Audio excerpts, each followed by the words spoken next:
people. Test two, test one, Mic two. check 1 2 1 2.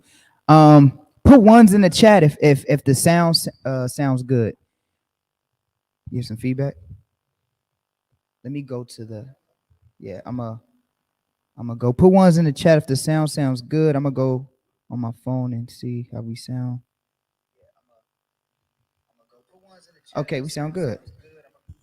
Testing one, two, three. Test mic test. Okay, we got ones. Yep. Oh, praises. We in here. The long awaited. We back. The elder got a couple of precepts he putting together, but I just want to say shalom to the family. Satep, shalom, King. I gotta get back with you. Forgive me, I've been so busy. Satep, I'm so sorry. Forgive me, I do gotta call you. So I haven't forgot about you, King. Thank you for your patience. That's one thing about that brother Satep, man. He got great patience. I love that brother. Shalom to Imana Wall. Love to see you, brother. Good to see you. Tammy, shalom. Or is that yeah, I think that's Tammy. Yeah, I think that's Tammy. Gadal, shalom, King. Sister Hadessa, shalom. Sister Sister Parah, shalom. The elder sister, shalom. Sister Parah. I think this Julie, shalom, Julie. Shalom to everybody. So we got a good class. The elders been going into some prophecies and things like that. So we took a little time off. We had some things to handle. Some things came up. So we just appreciate everybody for having patience with us and rocking with us. Our online congregants, because we call you guys our online congregants. You guys are so supportive, and we appreciate you guys for having the patience that you have had with us. Because we know we've been putting off class for a little bit due to things that have come up for me and the elder likewise. So we back. Shalom, Barana Shema. You know who I'm talking about. Shalom. So we got a good class today. Going into some more prophecy. I think this is definitely the spirit of prophecy time that we living in. We living in some interesting times. So all praises for the elders' knowledge, wisdom, and understanding. Also, if anybody hasn't, make sure you check out the book, A Mind Well Instructed. He goes into a lot of things in here. A very good book, very good read. We haven't had anything but positive feedback from the elders' book, and it's very educational, right? Very has a lot of edification in it. So if you haven't checked this out, check this book out. And if you have checked it out, all praises to the Most High. We just here to serve. So don't buy the book on the Sabbath though. Wait till after the Sabbath. Check this out. All of the information that the elders has been going through, you can find it in this book, and it's a very easy to read book. And so go check it out. It's called A Mind Well Instructed by Ra'im Israel. So we just here doing the work of the Lord. All right, doing the work of the Lord. So all praises to the Most High. And another special shout out to you guys, because y'all be burning the midnight oil with us. I know it's 9 o'clock here, but I know in some places it's already 11 o'clock. In some places it's already 12 o'clock. So I know you guys are hungry for this knowledge. Shalom, Hebrew daughter. Our beloved Hebrew daughter. Shalom, David Ben Israel. Shalom to you. I think that's Elder Shalak. Shalom, Elder. I think that's Elder Shalak. I believe so. Shalom, Elder, if that is you. And if not, still shalom to you, Brother Shalak. What is that? Aviel, the servant. Shalom to you as well. I see some people that always come on and support. So shalom to all of the family. Let me get one precept that I read while the elder's still getting ready. Because even though we're going through the prophecies, I do want everybody to remember this, man. There's so many different breakdowns, so many different understandings, so many different camps teaching so many different things. And while we're going through the prophecies, I know the prophecies is like the meat, but I definitely don't want you guys to forget this. All right. No matter what you know, don't ever forget this. Let's read. I'm gonna read Ecclesiasticus All right, our Sirach, and I'll read verse 2 and actually 3, Salakia. And let's see, verse 23. And I don't want you guys to forget this while we're going through prophecy.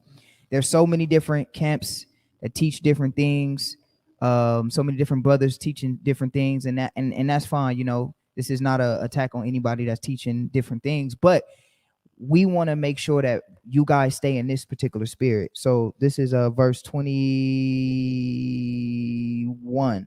It says, Sirach chapter 3 verse 21, it says, seek not out the things that are too hard for thee, neither search the things that are above thy strength, but what is commanded thee, think thereupon with reverence, for it is not needful for thee to see with thine eyes the things that are in secret. So the point that I'm bringing this out is, if you don't understand prophecy, you don't understand the times of the end, you don't understand the beast and revelations breakdown, you don't understand the 12 feather breakdown.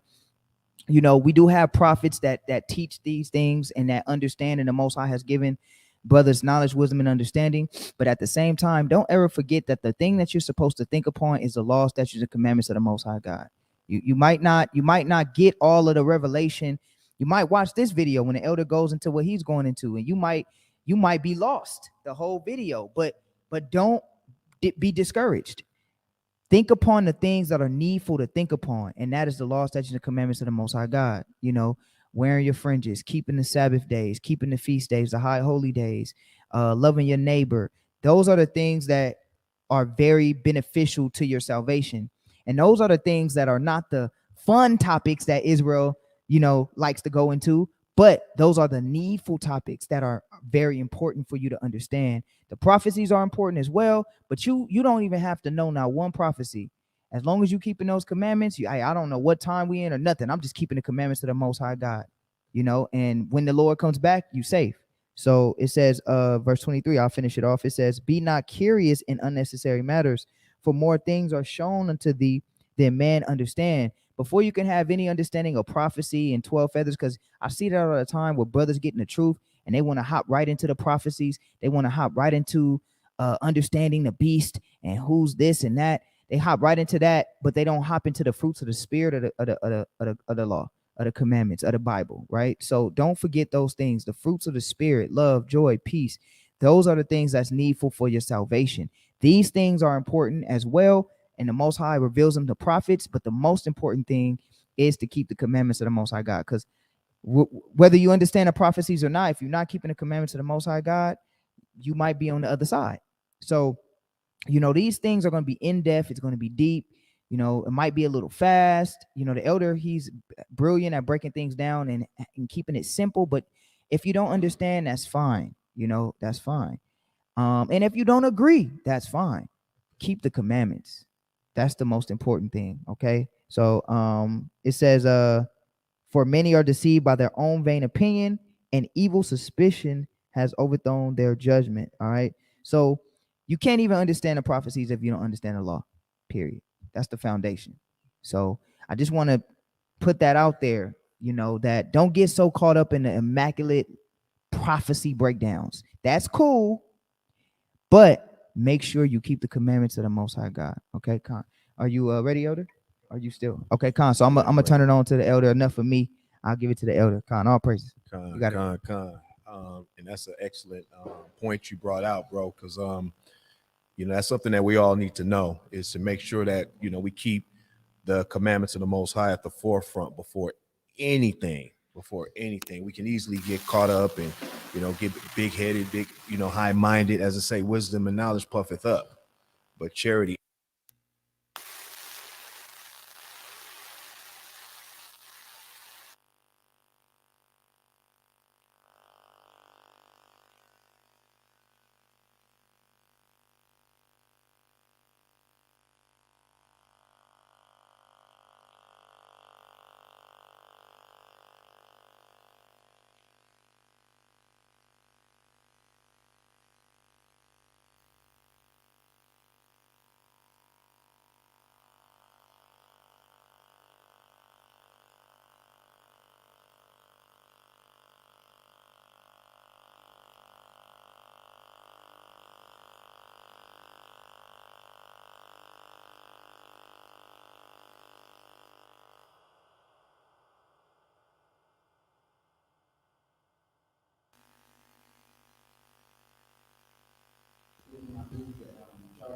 Uh-oh. Testing one, Mic two. check. Yeah, there we go. Salakia family. Salakia. Mic check. We good? Do I have to get that introduction over? Yeah, do that again. Now. Salakia. Salakia. Salakia. Go ahead, Elder. You got All it. right, all right, all right. Good, good, good. You guys can hear now? Yeah, put ones in if you can hear. Are we good now? Just making sure. Okay, we good. Fixed. All right, cool, cool, cool. So once again, all praise to the Most High, Yahweh Shai. Blessed Sabbath to brothers and sisters, nation of Israel, scattered throughout the four corners of the earth. We've been going over the end time prophecies, and this subject is a blessing for the children of Israel. One, because it gives hope in the event of the situations that's occurring in this earth. And here's a scripture that I want to bring out, because this is something that our people start to lose hope and really don't understand how prophecy works and and to figure out what time frame we're living in regards to biblical prophecy. We went over the 1,000-year reign, right? Yes, sir. So the 1,000-year reign was a part of history.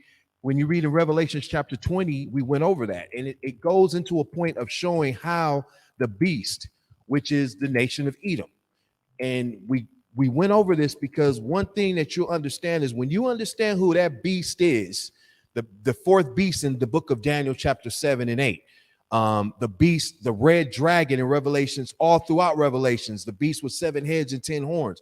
When you know who that beast is and you understand that that's the nation of Esau or Edom or the so-called white man today, it starts to make all the prophecies come alive and make them click to where we understand what time frame we're living in regards to our deliverance.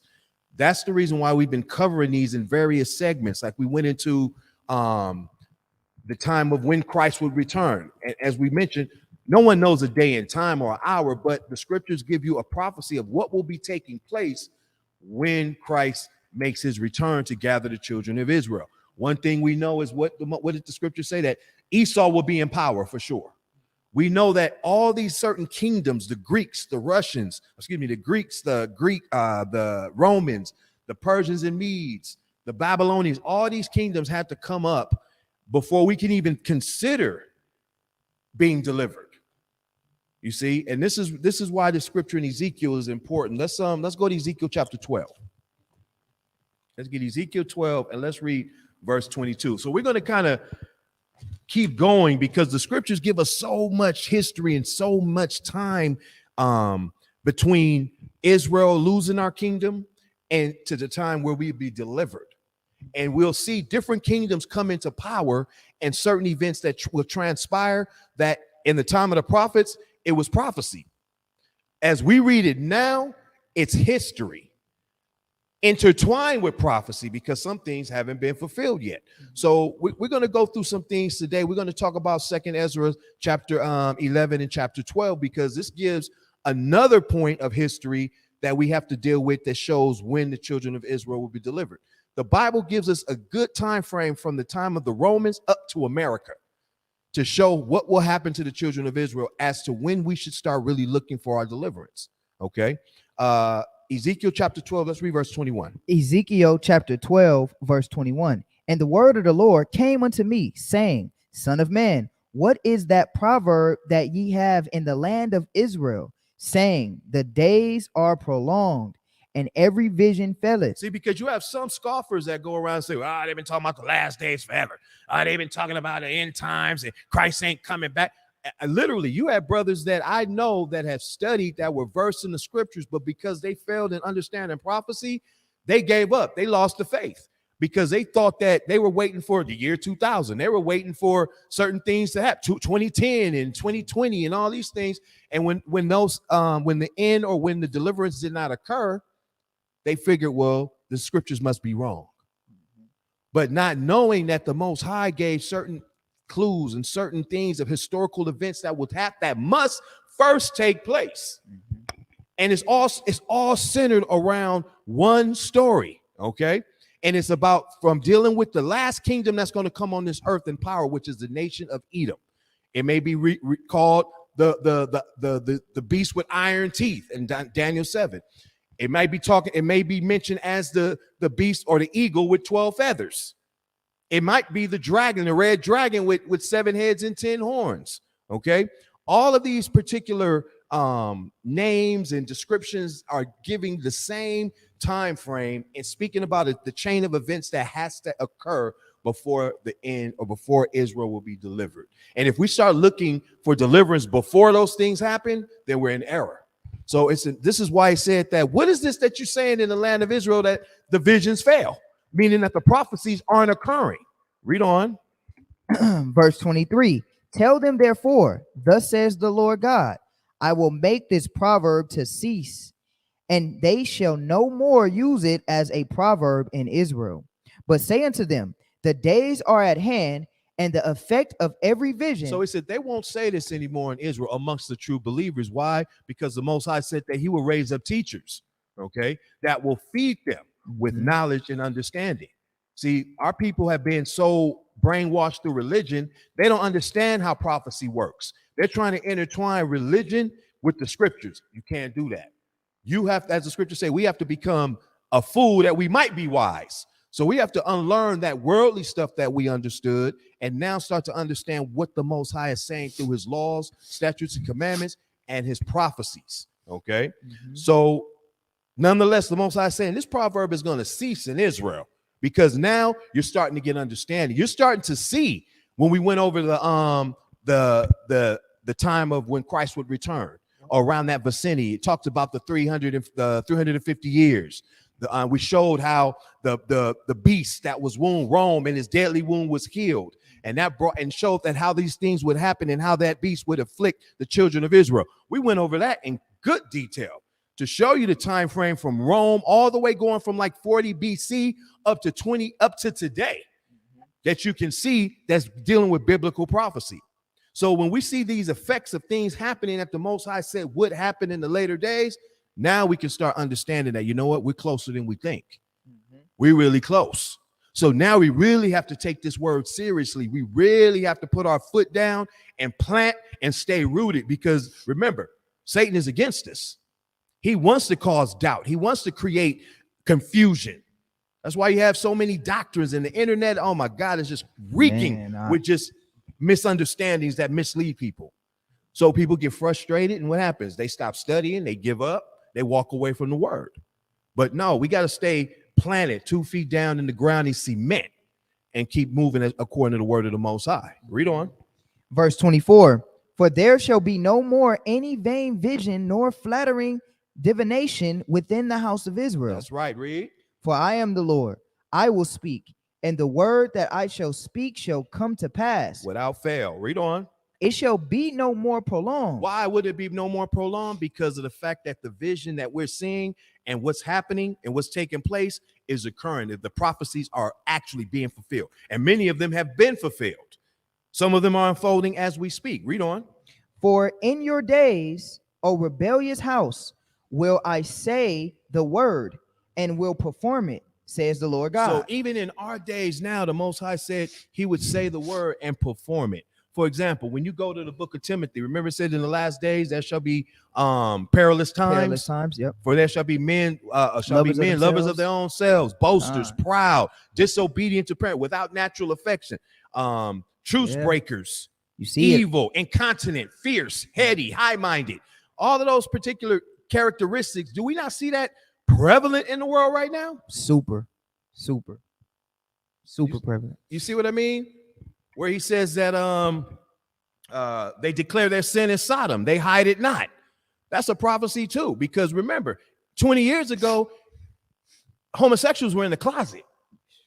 Now, what did it say? The prophecy unfolded. It says they declare their sin in Sodom, they hide it not. No shame in their game now. From the transgender to the lesbian, to the homosexual, to the metrosexual, to the pronouns that people want to use now, all of that is now and now given laws for it.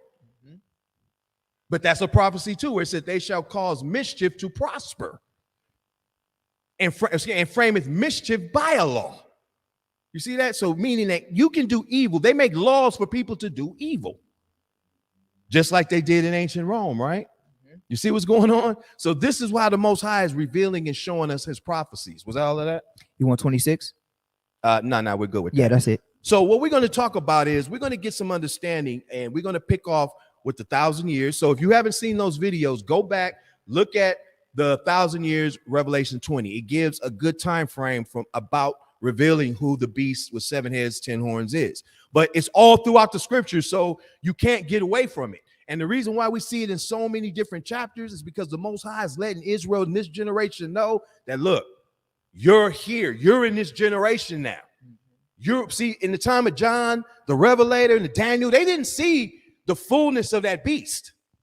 They saw the infant stages. Daniel saw, he was in Babylon, so he didn't even see Persia at its highest. He didn't see Greece when they conquered the world. He didn't see Rome, but the Most High showed him a prophecy about it.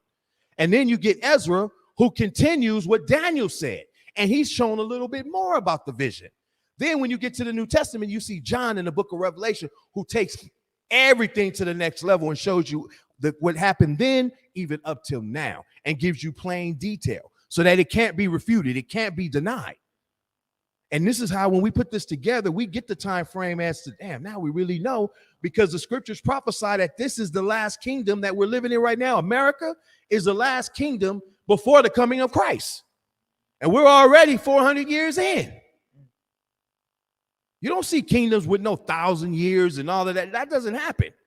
The only kingdom that's going to rule forever is the kingdom of Yahushua with Israel under him. So when we start to see that this kingdom has been in effect since the 18th, since the 1700s, and it's reached its highest point, and now you start to see the deterioration, because what's happening is when you start to see what happened to Rome, it's exactly what's going on in America right now. They started to destroy themselves from within. And this is what's taking place. So let's flip over to the book of Hosea. Come on. Let's get the book of Hosea.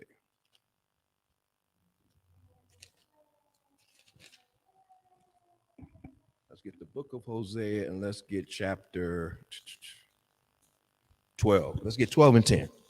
Okay. This is the book of Hosea, chapter 12, verse 10. I have also spoken by the prophets. So the Most High has spoken by the mouth of the prophets, Ezekiel, Jeremiah, Isaiah, Amos, Jonah, and so on and so forth. Read on. And I have multiplied visions. He gave them visions, and they've been multiplied, because every prophet had something that they saw and was commanded to write. Okay, many of them. Read on. And use similitudes. And similitudes. For example, you will see Ezekiel when he talks about he saw a wheel and he took a roll and he ate it. But is that a literal roll? No. No. You understand? So that's a similitude. When you read about the red dragon with 7 heads and 10 horns, it's not talking about some Harry Potter movie. It's a similitude. It's showing you a nature of a particular kingdom and how they're going to function when they come on the earth. Okay? That's a similitude. Read on.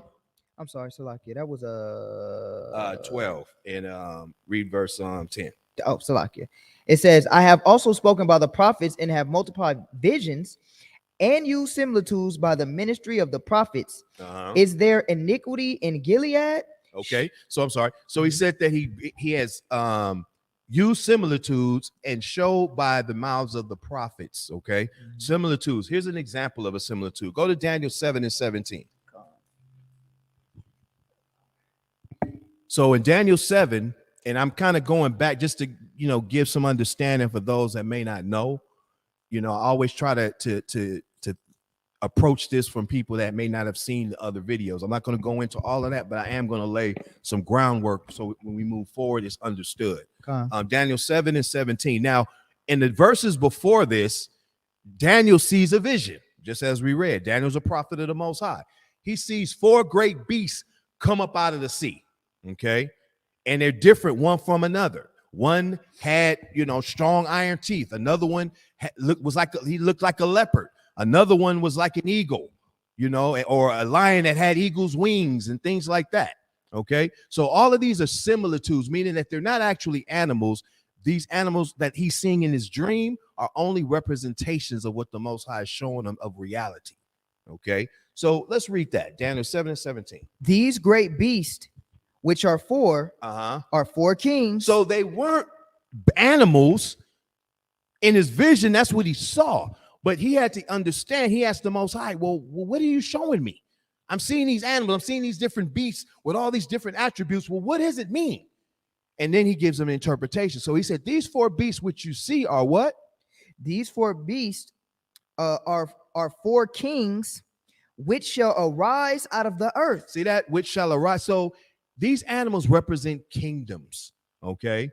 Nations in power that will come up. So when we see similitudes, that's what Daniel was seeing, okay? From there, let's jump to Revelation chapter 17. Let's read verse 9. Revelation chapter 17, verse 9. Yep. And it reads, and here is the mind which have wisdom. The 7 heads are 7 mountains. So the 7 heads. So when we're going to go to Revelation 17, but he says the 7 heads that you see, that John saw in that vision that he was given, are 7 mountains. Now, it's not talking about Mount Rushmore and Mount Gilboa and Mount Seir or anything like that, meaning nations, kingdoms. Why? Because mountains are the highest hills. So when you look at a mountain, you're looking at a high level of leadership or rulership. So these are 7 mountains, meaning 7 kingdoms. Read on which the woman sitteth. So in this vision that John sees in Revelation 17, he saw a woman, okay, that had 7 horses riding on a beast. But that was a similitude. And the understanding, when we go precept upon precept in the scriptures, we get understanding. Okay, go ahead. And there are 7 kings, 5 are fallen, and 1 is. See that? So then he goes to show you about these different heads, how they are kings, and what will happen to them in the future. Okay, so again, these are the similitudes that Hosea was speaking about in Hosea chapter 12. From there, let's jump to read verse 12. Verse 12, Revelation chapter 18, verse 12. 17. Salakia, Revelation chapter 17, verse 12. And the 10 horns which thou sawest are 10 kings. See, so even though this beast had horns, sort of like when you see a bull or a unicorn or something like that, it's horns. It says these horns represent kings. Okay, so this is what we're showing as far as similitude. So when we go through these particular prophecies and they're likened to animals and feathers and things like that, remember, they're similitudes. They have another meaning. Okay, so one thing we have to understand is that the Most High gave a time stamp for the nation of Israel. Okay, and that time stamp he shows us is in the book of Daniel chapter 7. And it speaks of, we're not going, you could catch the previous videos. You can also read the book, get the book, Mind Well Instructed, because I go into that and show all about the beast and how it proves that the beast is a so-called white man. Okay. And we're going to go into that, and it's going to make it even clearer as we go through these prophecies. But in the book of Daniel, he gives these particular beasts that have to come on earth. Let's go there. I'm just going to go through it quickly, and I'm gonna skip around in this chapter because we've already went over it. Watch the videos that we went into, the 1,000-year and then the end time prophecies, or I believe it was 1,000-year, and it was the one about the return. The 350. That's in the return of Christ. The return, yeah, that was about the one about the return of Christ. Yeah, it's right like after, kind of by the. So let's read Daniel chapter 7. Let's read verse 1. Daniel chapter 7, verse 1. In the first year of Belshazzar, king of Babylon, Daniel had a dream and vision of his head upon his bed. So again, he said, remember, the Most High said he multiplied visions, showed the prophets these things. Okay, read on. Then he wrote the dream and told the sum of the matters. So he had this dream and he saw this vision of what was happening. Read on. Daniel spoke and said, I saw in my vision by night, and behold, the 4 winds of the heaven strove upon the great sea, and the 4 great beasts came up from the sea, diverse one from another. So now, when we read in this when the brother read the precept in chapter 7, verse 17, it said that these 4 beasts are 4 kings. So right away, we see that these aren't just beasts. These represent kingdoms that's going to come in power. And again, watch that video because I go in to prove how these are these kingdoms. Okay, read on. The first was like a lion Uh-huh. and had eagle's wings. Right. I beheld till the wings thereof were plucked, and it was lifted up from the earth and made stand upon the feet as a man. So this is speaking about the Babylonian Empire. This was the empire that was in control at the time of Daniel when he's seeing this vision. Okay, when you read the book of Daniel, he'll let you know that because Belshazzar, Nebuchadnezzar, they're the kings of Babylon at that time. Okay, now it's a fact that in history, Babylon was taken down by another king or another nation of people. Let's read that one. Let's read verse 5. This is verse 5. And behold, another beast, a second, like to a bear. So now this beast is like a bear. Read on. And it raised up itself on one side, and it had 3 ribs in the mouth of it between the teeth of it. And they said thus unto it, arise, devour much flesh. Okay, so now it's a fact that when you look up who destroyed Babylon, you're going to see the Persian and Mede Empire. The Persians, okay, biblically, these will be of the children, the lineage of the Elamites, or Elam, not Edom, Elam, E-L-A-M. Okay, and then the Medians are a Japhetic people. Okay, they merged together to consolidate their power because alone they could not take down the Babylonians. So they figured, well, you know what? He who's enemy of my enemy is my friend. You see what I mean? So they came together and they were able to defeat the Babylonians. So they became the second. Now, mind you, what Daniel's seeing is not just nations that popped up in power. These are world powers, meaning that every nation that comes that we're reading here are 4 major. That's why you're not going to read about Egypt. Egypt fell centuries before this time. Egypt was a power during the time of Jacob and with Moses and things like that. After that, Egypt fell. It exists but it had the power it once had failed. Okay, so it wasn't a world power anymore. Babylon became the world power in this time of Daniel. We're dealing with the 5th century BC. Okay, then they were defeated by the Persians and Medes. Okay, by Darius. Read on. Verse 6. After this I beheld, and lo, another. So here comes another beast. Read on. Like a leopard, which had upon the back of it 4 wings of a fowl. The beast had also 4 heads, and dominion was given to it. So we see how we read about this beast was like a leopard. It had wings and had 4 heads. You see, so what we are now, when you go to find out, well, who was it? What nation took down the Persians and Medes? Well, it was the Greeks. Okay, this marked the first time the Caucasian nation had power.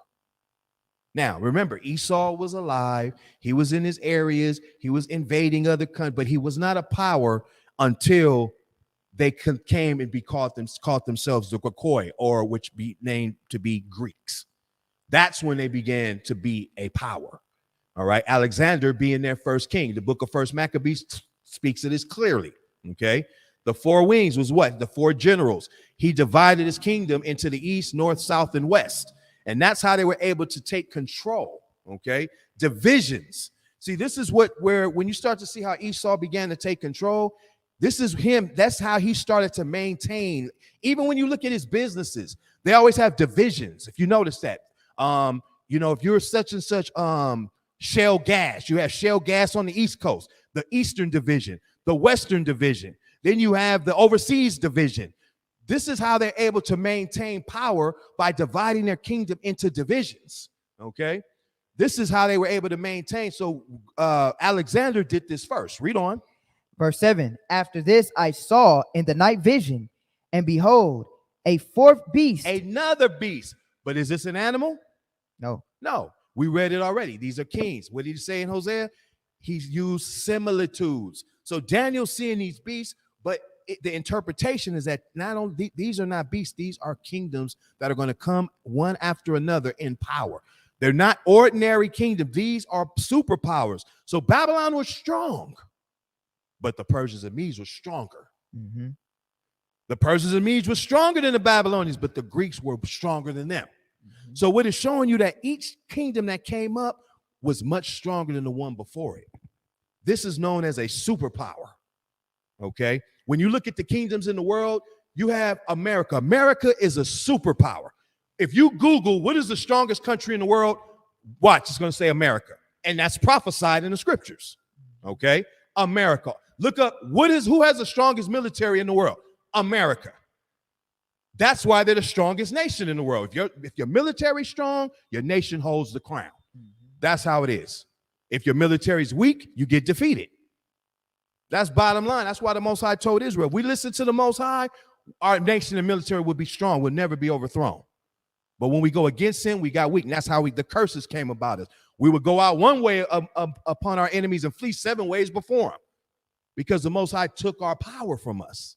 You see, so without military might, that's it for that nation. So Egypt lost. That's why Egypt fell. Assyria, they had failed already. They were a kingdom, but they were not a superpower. You read about the Moabite kingdoms. You read about Israel in its heyday. We were strong, but we did not come to a superpower like we're prophesied to be. We did not have control of the world. We had control of our land, and then we went into bondage. But these are superpowers that will come. So you had Babylon. Then you had the Persians and Medes. You had the Greeks. Now you have who took down the Greeks? The Romans. So you hear a lot about Roman history. And that's where it gets into 2nd Ezra chapter 11 and 12 about the 12 feathers. So Daniel's seeing this right now. Now, mind you, Daniel's still in the time of Babylon, but he's seeing these kingdoms come up, and he's like, well, what is this? What is this? Another kingdom? Damn, well, how could the world even live with these powerful nations coming up like this? Who in the hell could be stronger than Babylon? This is with Daniel, because he only lived in that time. So think about it. If you're in a time of a nation that just subdued the earth, and you're shown kingdoms that's going to come up after them that's stronger than them, then you see why Daniel passed out on his bed. He said he heard all that and he passed out. It's like no hope. He's like, man, what the hell can happen if they're stronger than this nation that's powerful right now? Could you imagine a nation stronger than America coming up and taking us into bondage? After you know the history of what they've done and the things that they've accomplished, could you imagine another nation more stronger than them? Man, that's cold. But guess what? It exists because that's the kingdom of Christ. That's right. It's the kingdom of Israel. That's the nation that's going to be stronger than all these nations. Rest assured. So that you have the Romans now. Okay, read on.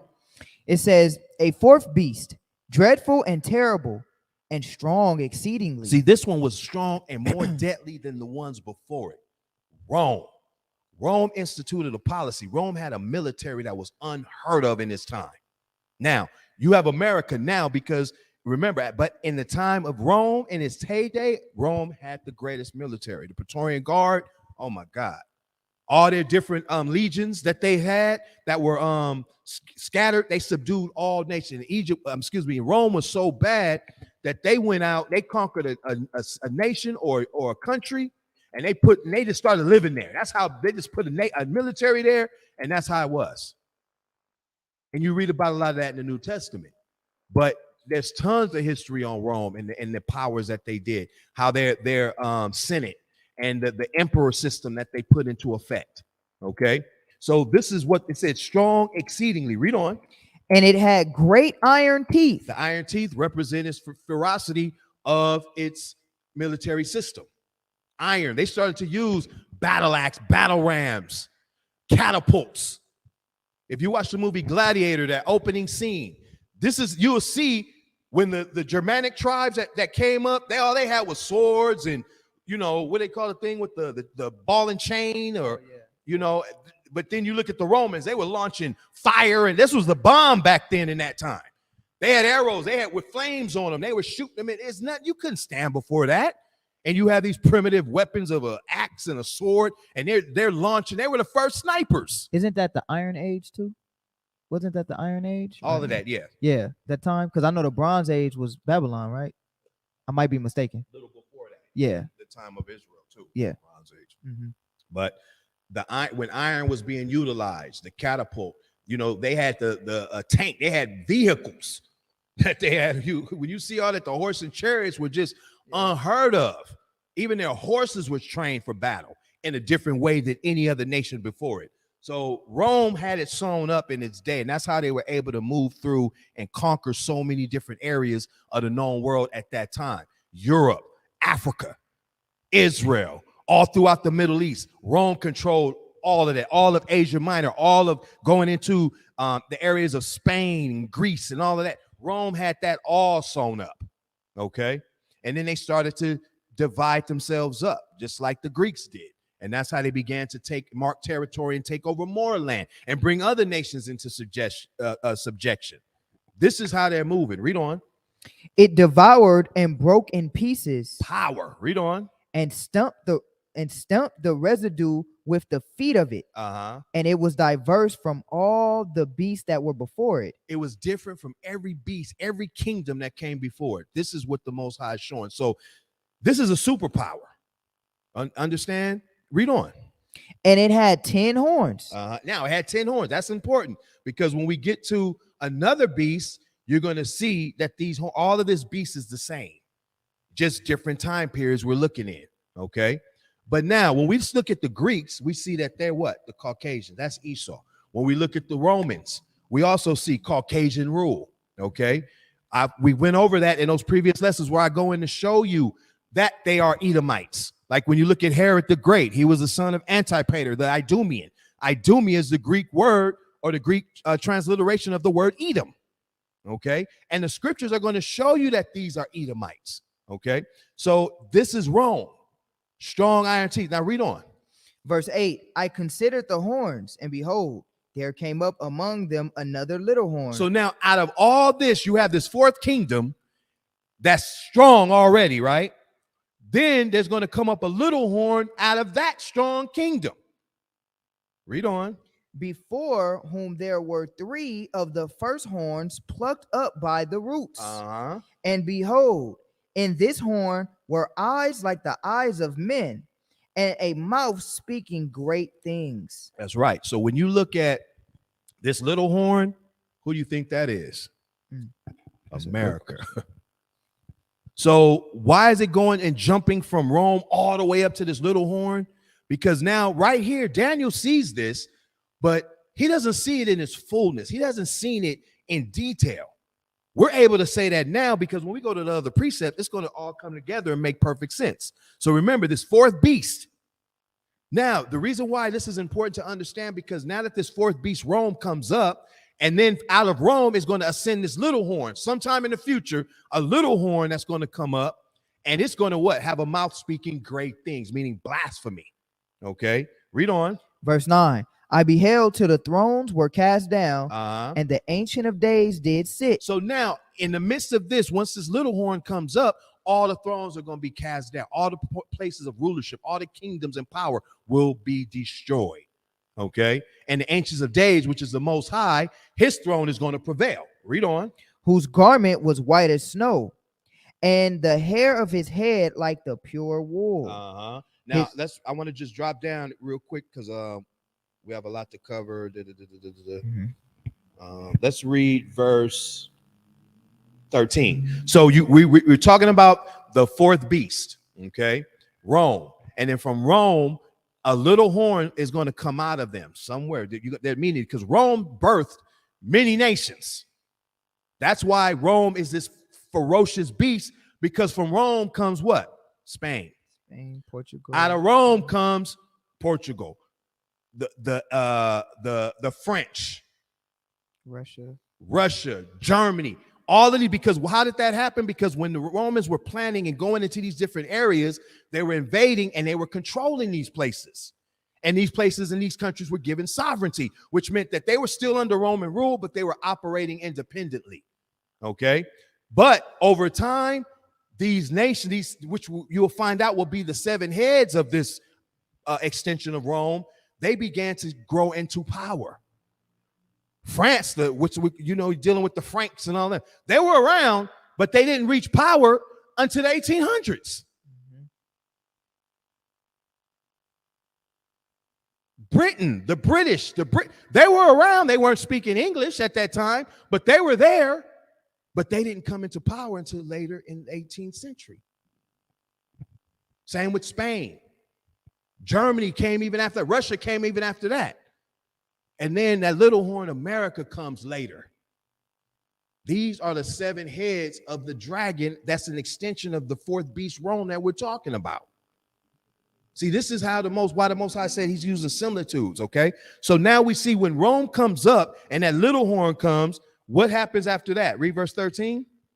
Verse 13, I saw in the night vision, and behold, one like the Son of Man came with the clouds of heaven, and came to the Ancient of Days, and they brought him near before him. And there was given him dominion and glory and a kingdom. Look at that. So what nation comes after Rome, the 4th beast? The kingdom of Christ. Yep. Israel's deliverance. Y'all see that? So even though you see countries like Norway, Sweden, China, Korea, Japan, you see these places around, right? But they are not world powers. They're not, they're strong like China, for example, but it is not anywhere of a match to America and its heads, because remember, we're dealing with the so-called white man.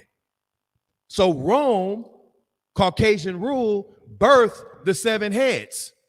Those 7 heads are what? Spain, France, Germany, Russia, Great Britain, the Greeks. And out of Great Britain comes who? America. America. This is America. That's your infrastructure of the beast. Now you understand how he took over the whole world. But remember, what did it say that 4th beast would do? It would stomp the residue with the feet, right? Yep. Who's the residue?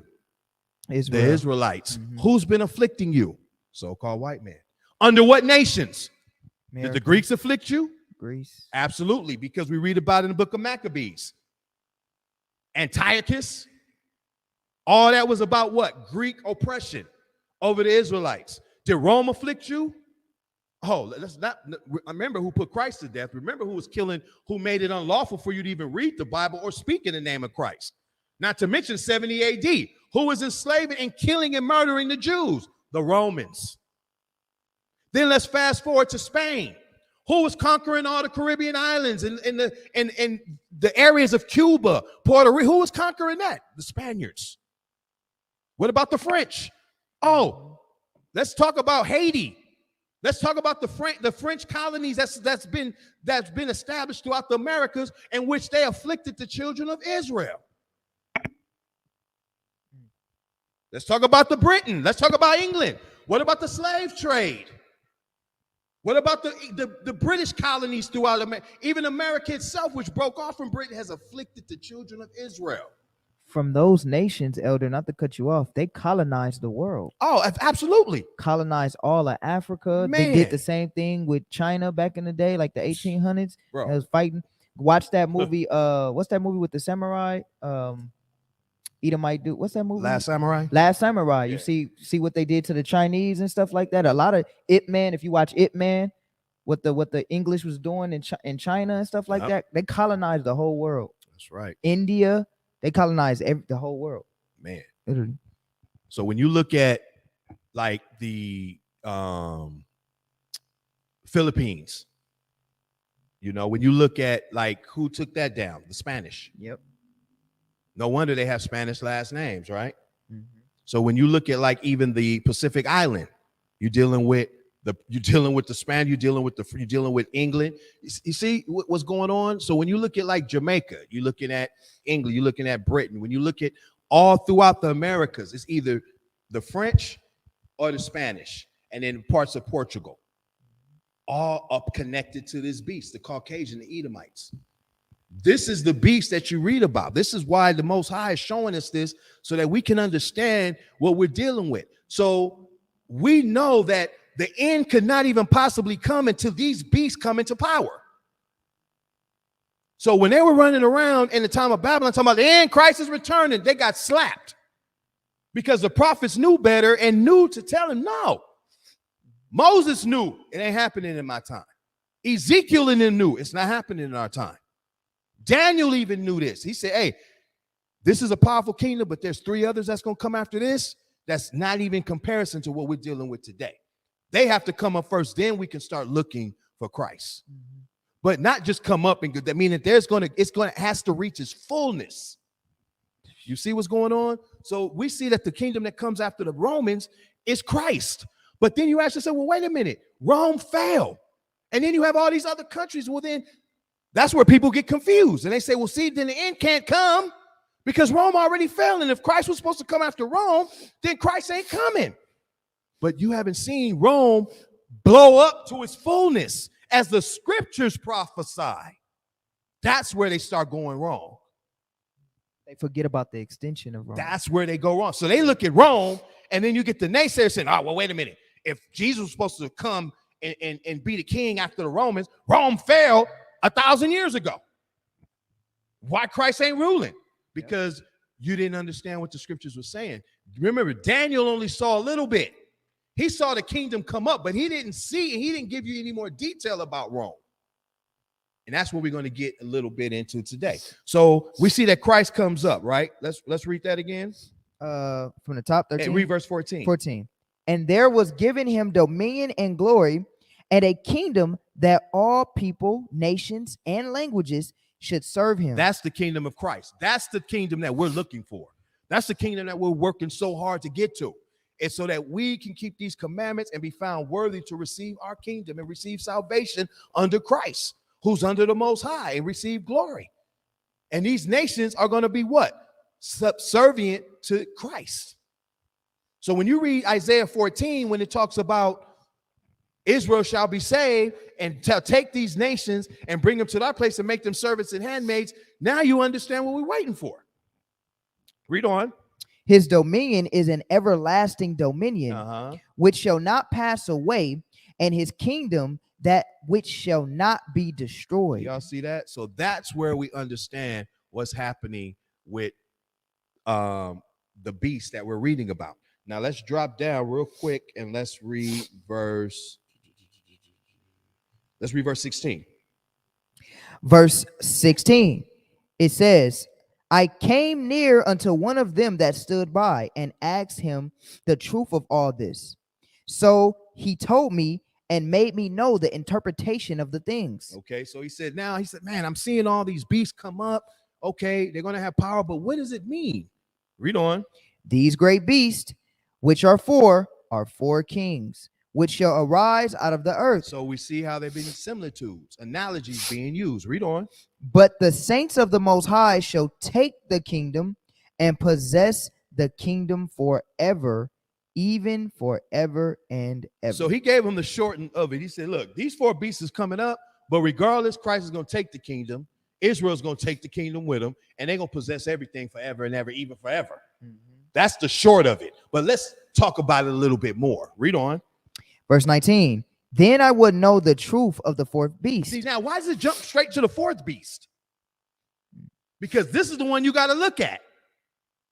Even though Persia hadn't come yet in the time of Daniel, even though the Greeks hadn't came into power yet, but immediately he makes the fourth beast stand out, because it's important to understand that from that beast, all control and domination of the world is coming from that beast under one nation of people, which is who? The nation of Esau. Read on. Which was diverse from all the others, exceeding dreadful, whose teeth were of iron, and his nails of brass, which devoured, broke in pieces, and stamped the residue with his feet. All the destruction, that fourth beast, Rome. But what nationality are the founders and the emperors of Rome? Caucasian. Yep. Esau. Read on. Verse 20. And of the 10 horns that were in his head, and of the other which came up. See, so now it's showing you that Rome, this fourth beast, is also going to have some horns, 10 horns that's going to pop up, and another little horn too. So those horns hadn't come into power yet. That's why he jumps to the fourth beast to say, this is the one you're going to have to look at, because this horn is going to change history. And this horn is the one that's going to extend all the way into the later days when Christ returns through his transformation of power. Okay, go ahead. And before whom 3 fell, even of that horn that had eyes, and a mouth that spoke very great things, whose look was more stout than his fellows. So it's saying that Rome was more powerful than any other kingdom that came up in its day. He said more stout than its fellows. So whatever came up before it, whatever was around during it, got conquered by Rome and its heads that it started to establish as history progressed. Read on. Verse 21, I beheld, and the same horn made war with the saints. See, that's what we got to do it. That's why he's focusing. That same horn made war with the saints. What horn is it talking about? Because Rome made war with the saints. Yep. The saints are Israel. But now it said that it's going to also have a little horn that's going to make war with the saints. I already showed you that horn is America. Is it not making war with the saints? Absolutely. Okay, go ahead. And prevailed against them until the Ancient of Days came, and judgment was given to the saints of the Most High. And the time came that the saints possessed the kingdom. So you see, and so when that little horn comes into power, it's going to afflict the children of Israel. But guess what? Under that same little horn's power, the children of Israel will also be delivered. That's what we have to look at. Read on. Thus he said, the fourth beast shall be the fourth kingdom upon earth. See that? He keeps going to that fourth beast. Read. Which shall be diverse from all kingdoms. See that? It's going to be different from everybody. It's going to think different. It's going to war differently. Its policies is going to be different. It's going to be more evil than anything you ever thought of. Now, when we get to Revelation and we see Babylon the Great has fallen, well, what Babylon? It's not talking about ancient Babylon. It's talking about the modern day Babylon. You understand? Read on. And shall devour the whole earth. See that? And devour the whole earth. So now when we look at this fourth beast, it's meaning that it's going to be a nation that's going to take over the entire earth. Well, what nation of people is in power? So-called Caucasian. Caucasian race, man. There's no denying that. No denying that, because who controls America? Esau. Who controls Britain? Esau. Who controls Greece? Who controls Rome? Even today, even though it's not as strong as it was, it's still it's still that beast. And all of these heads are connected. Who controls Germany? Who controls Russia? And from these 7 heads, they control the world. All of Europe, the biggest continent, sewn up. The majority of Africa, sewn up. All of the Western Hemisphere, sewn up. North, South, Central America, controlled by the Caucasians. Look at that. They control every continent. I always say that. People want to argue, well, who's the white man, blah, blah, blah, blah, blah. But see, this is going back to the prophecy of that Esau was given. Remember, Isaac told him, he said, it shall come to pass when thou shalt have the dominion, the dew of heaven, and the fatness of the earth. The fatness of the earth. If you only controlling one little place, is that the fatness of the earth? Man, tell you. Fatness of the earth means that's the majority. I asked a question to a brother on Clubhouse not too long ago. I said, okay, fine. The white man is not Esau. I said, but we agree that we're in the last days, right? And then the brothers have to agree, yeah, these are the last days. And I said, and the evil's kingdom is supposed to rule in the last days, correct? And they was like, yeah. I said, well, who controls the earth today? Couldn't say nothing. Tried to change the topic. Because what are you going to say? Okay, fine. The white man, not Esau, but who controls the world today? Right. And that last evil nation, regardless, the last evil nation is ruling the world, and is this man. Exactly. And that's why you always, always go back to 2nd Ezra 6. What does it say? Esau is the end of the world. Yep. And Jacob is the beginning of it that followeth. That right there lets you know who will be in power at the time that Christ will return. Esau's the end of the world, and Jacob is the beginning of it that followeth. Well, if we're reading that the fourth beast, Rome, is the last kingdom before Christ, then who are the Romans? Edomites. Had to be. And what are all his extensions? Edomites. Esau is the end of the world. Jacob is the beginning of it that followeth. 2nd Ezra 6 and 9. You understand? So when we start to put the prophecy together, now we see they can't fool you no more. They can't pull the wool over there and say, well, Esau's the Arabs. Get out of here. The Arabs ain't control one single continent. How they got the fatness of the earth? They don't. That's foolishness. You see what I'm saying? But when the Most High is telling you that, then he's going into the history, showing you how that fourth beast will dominate. So let's read on. And shall devour the whole earth. All the whole earth. The earth has been given into the hand of the wicked. Who controls the earth? Read on. And shall tread it down and break it in pieces. And shall tread the whole earth down, meaning it's going to subdue every kingdom. But not only that, they shall destroy the earth. Watch it. Hold that. Go to Revelations. Man, I was just about to say pollution and whales dying and killing rhinos extinct and Revelations 11 and 18. God. So when it's, remember, what was Esau's attribute? He was a cunning hunter, a man of the field, a cunning hunter. Now, that didn't mean he just went out and hunted deer and goats. That meant he was able to hunt, just like he can take your DNA and hunt you down and pull you in court and match your DNA to a crime because you left the fingerprint and can link you up to the murder weapon. Man, you can put his DEA and his FBI and his task force and all of that. He's a cunning hunter. He's always been out conquering. Because what did Isaac say to him? By the sword shalt thou live. Has his life been full of peace or violence? Violence. Man, that's all even to this day, he's about violence. This is why that's why he keeps emphasizing that fourth beast, because why? That's Rome. Rome is going to be the kingdom in power from its inception up to the coming of Christ. But it's going to extend its power because it's going to take over so much. It's going to grow and grow heads and wings.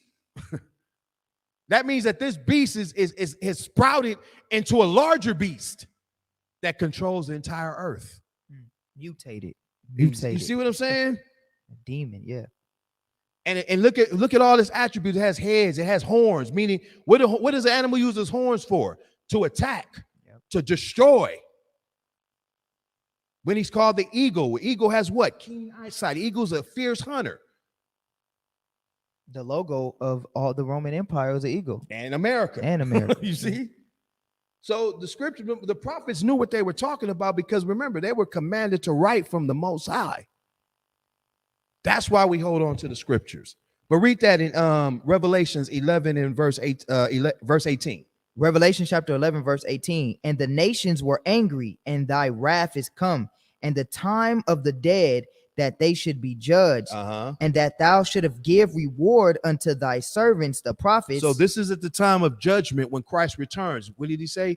The dead shall be judged. Even those that have died, they will reappear before the throne of the Most High to be judged. Whether they're going to receive eternal life or eternal damnation in the lake of fire. Okay, read on. And to the saints and them that fear thy name, small and great. So he's going to also give reward of salvation and eternal life to the Israelites that it was promised to. That's the covenant. But watch this. Remember it said, and shall tread the earth to pieces. Look at this. And what is he going to do? And should have destroyed them which destroy the earth. You see that? Who's putting chemicals in the ocean? Who's creating these machines to produce so much smog? Is just destroying the air.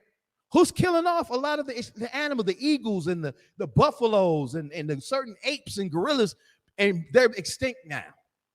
Who's hunting these things to make them that way? One man. Always. How is it that every other nation has respect for nature and the creation of the Most High, but this one man, he doesn't care? Because remember, he showed us that. Esau showed us that with the birthright. The birthright was what? To serve the Most High, to have eternal life, to be considered the son of God. What did he say? I don't want that mess, man. Give me that meat. You can have it. Jacob, you can have it. Give me some of that uncooked stew. That's how much he thought of the Most High. So that's why this kingdom is always spoken about, because this is the kingdom that's going to change the world and also do more damage to the Israelites than any other nation that has. They did us far worse than Egypt did. They did us far worse than Assyria or Babylon or Persia. Hell, the Persians let us return and build the wall up. Yep, they did. But the Greeks, no mercy. The Romans, no mercy. All his heads that came up, that afflicted, he keeps talking about 3 of their heads too, in particular. Why? Because 3 heads shared the prime goal of destroying Israel. The Spanish, the French, and Britain. Those 3 of this beast's heads were always together to afflict the children of Israel, who took down the Indians, who took down our Hispanic brothers and sisters, who took down the so-called Negroes into slavery. All 3 of those heads. And from there, America came out. And that's right. But guess what? America fought with those 3 to achieve its power. Yep. Spain, France, and Britain. Wow. History all day through the scriptures. Can't make this up, man. That's why it says these. That's when you read where it said that the little horn, whereas 3 were plucked up. Because when they're in their heyday, and I'm gonna show you the chronology of how they came up. In their heyday, Spain, France, and Great Britain, they were world powers. But then they got overshadowed by its inferior little brother, America. Then America sprouted out this little horn that started out as a small little place, a small little country, the US of A, that had nothing much going for it. But they said, you know what? We're going to take this and we're going to colonize this. And they made deals with the French. They made deals with the Spanish. They made deals with Britain. And so then they started to renege. That's how you get all these civil wars. Yep. That's how you get the Revolutionary War and all of these other things, because of their constant battling with one another. And America came out on top and subdued these kingdoms, even though they're part of the same beast. And then America said, well, guess what? Now that I'm in power, I'm going to afflict the children of Israel even more. Slave trade. You see what's going on? And even today, modern slavery, modern affliction, police brutality, Black Lives Matter. Man, why is all that going on with us? Was that all of that? Let's go back to Daniel. Let's jump to Daniel, because we're going to get into this yes, sir. second episode. So I'm setting it up to show you guys how, when you understand who the beast is, you're able to understand the prophecies, a great deal of the prophecies of the scriptures. Daniel 7. Yeah, right where we were. And let's leave off we where at, we left off. Okay, we were at 21. No, 23. Daniel chapter 7, verse 23. Thus he said, the 4th beast shall be the 4th kingdom upon earth, which shall be diverse from all kingdoms, and shall devour the whole earth, and shall tread it down and break it in pieces. And because of that, so on a military level, even on a nature and scientific level, they destroyed the earth. Who's digging up all the diamonds? Who's controlling the diamond mines? Who's going and controlling the lithium mines to make these batteries for these electric cars? So now it's not even the drug trade anymore. Now they're dealing chemicals and dealing elements. So when you look at Elon Musk and all that, man, they out there drug dealers too. They're slanging lithium. This is what's needed to make batteries for the cars that are electric. So then you have the cartels trying to take over that. See, big business, just like you had the diamond mines in Africa and all of that. You see, it's the same game. Because all this man does is go and take, not only does he take from the nations, he steals and takes from the world, the earth. Who the hell else is down up under the ocean, miles under the sea, looking for what new creatures can they capture? You see, this is what he did. Who's in space? You got fragments of satellites and all kinds of stuff floating around in space. He polluted space. Pollute the ocean and pollute the world, pollute the land. Look at this is crazy. And pollutes our bodies through all these GMO and all this other stuff and chemically grown products that he puts out. This man's done nothing but destroy everything he touches. So that's why that 4th beast is always mentioned, because when we know who he is, now we see where the devil lays. Read on. And the 10 horns out of this kingdom are 10 kings that shall arise. That will arise in the future. See that? Read on. And another shall rise after them. And another one that's aside from that 10 will arise. Go ahead. And he shall be diverse from the first. And he shall subdue 3 kings. See, those are the 3 kings I talked about. Spain, France, and Britain. America is that kingdom that's diverse from everyone else. Because if you look at America, it's completely different from all the other ones before it. It's different from Britain. And they did that intentionally. Remember, they drive on the left side of the road. America said, we changing all that. We're going on the right side of the road. We're going to do this way. They changed everything. Even to its level of morality, they've changed it and became more wicked than any nation on the earth or any country. This is what the Most High is prophesying. Read on. So even though Daniel saw Rome, he's being shown the interpretation. Now he sees Rome is going to extend. Kingdoms are going to come up from it soon and throughout history. But one little one that's going to stand out, that's going to be peculiar to be, which is America, it's going to come up and be powerful. Read on. Verse 25.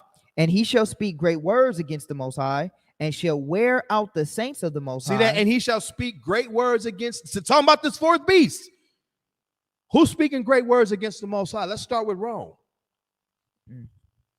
Who spoke against the Most High? You can and even said it's forbidden to speak in the name of Christ. Said there is no God. Man, the only nation is the only race or nation of people that ever was to say there is no God. Every other nation of people had a God. Man, at least they had a God. This man said there is no God. He thinks he's God. He God. You know, as Isaiah 14, what did he say? I will be like the Most High. I'll ascend into the heights of the clouds. I will be like the Most High. That's his mentality. You understand? Read on. And think to change times and laws. Well, who started doing that? Now, when we're going to get into the 12 feathers in 2nd Ezra 11 and 12, because the first emperor of Rome, Julius Caesar, started when he implemented his calendar. He started to change times and laws. Then it changed again later through Pope Gregory. And that's how we get the modern day Gregorian calendar after Pope Gregory. Because we know, according to the Bible, that a new day begins at sundown. He says it begins at 12 midnight. According to the seasons of the scriptures, the new year begins in the spring. He says it begins in January 1st in the winter. The Bible tells us that there's 30 days in a month. He says there's 28 in this month, 29 in another month, 30 in one, and 31 in another month. Then in the spring, you got to set your clock up forward. And in the fall, you got to set it backwards so that your timeline, see, this is a changed time. Then they tell you that the laws of the Most High don't exist, that we don't need to follow them. Rome made it forbidden for you to even read the Bible. So when you get into these emperors and which are the feathers that you're going to read about in 2nd Ezra, you're going to see that they didn't allow the Bible to be read. They were burning the Bible. But as prophesied, when we talked about the 1,000-year reign, when the time of the Byzantine Empire with Constantine, they made Christianity the lawful. And that's how we were able to get the Bibles to get printed up and translated and things. Well, we can get it now, because if that didn't happen, we wouldn't even have a Bible today. Because all the ones before him, they were anti-Bible, anti-Jew, anti-Christ, anti-God. From Diocletian all the way up to Julius Caesar. They were all against the Most High. You understand? So this is what the scriptures are saying. So he shall think to change times and laws. Go ahead. And they shall be given into his hand until a time and times and the dividing of time. So we went over that when we talked about the 1,000-year rule in that video, and also the one about the end times of the coming of Christ. We covered that times, and the 1,260 days and the 3.5 and times and a half. We talked about all that prophecy in that video. But this is the time that the Israelites will be given into the hand of that fourth beast, which is Esau. Well, whose hand are you in now? See, that's when the scriptures are so cold. If somebody has doubt, say, well, whose hand are you in right now? Man. And there's a law on that. Let's go to the book of Exodus real quick. Watch this. Heavy stuff. We keeping it simple enough. I know we kind of Um, going back, but this is just so that we can make sure that people understand. Let's read Exodus 21 and 16. Exodus 21 and 16. Exodus chapter 21 and verse 16. Thou shalt not bear false 21, 16. Salakia, I'm in a different one. Exodus chapter 21 verse 16. Yep. And he that stealeth a man If you steal a man, read, and selleth him, and you sell him, that sounds familiar, don't it? yes, it does. So if you steal a man and you take him from another place and you take him and sell him, read, Or if he be found in his hand, or if that stolen man be found in your hand, what should happen? What's the penalty? he shall surely be put to death. Do y'all see that? That's why the so-called white man has to go into captivity and be put to death, because he is found in your hand. And how did he get you? He stole you. You see? And they shall be given into his hand a time, and a dividing of time. See, the prophecies is coming clear. Let's go back to Daniel. You see, if he be found in high hand. So when somebody want to doubt, hey, right man, he didn't do nothing to nobody. And I like, well, whose hand are you in? Right. Who's got you? Christ come in and say, all right, show who you got, who's in your, who's held against their will here? Who's being mistreated? Who is brought here from another place and bought and sold as slaves? And it goes back to the heads again. Those main three, and Rome and Greece, but they ceased. But the new ones that popped up, they continued the same pattern as their heads before it. You notice that? Yep. No, sister said no way out of judgment. It's no way. What? The sister said no way out of judgment. Sure. Now you can't run from that. Can't they run. try. And you have a lot of our people trying to save them for that.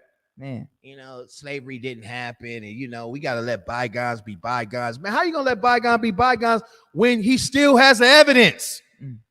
You're living proof. You're living evidence of theft, robbery, and slavery, kidnapping, murder.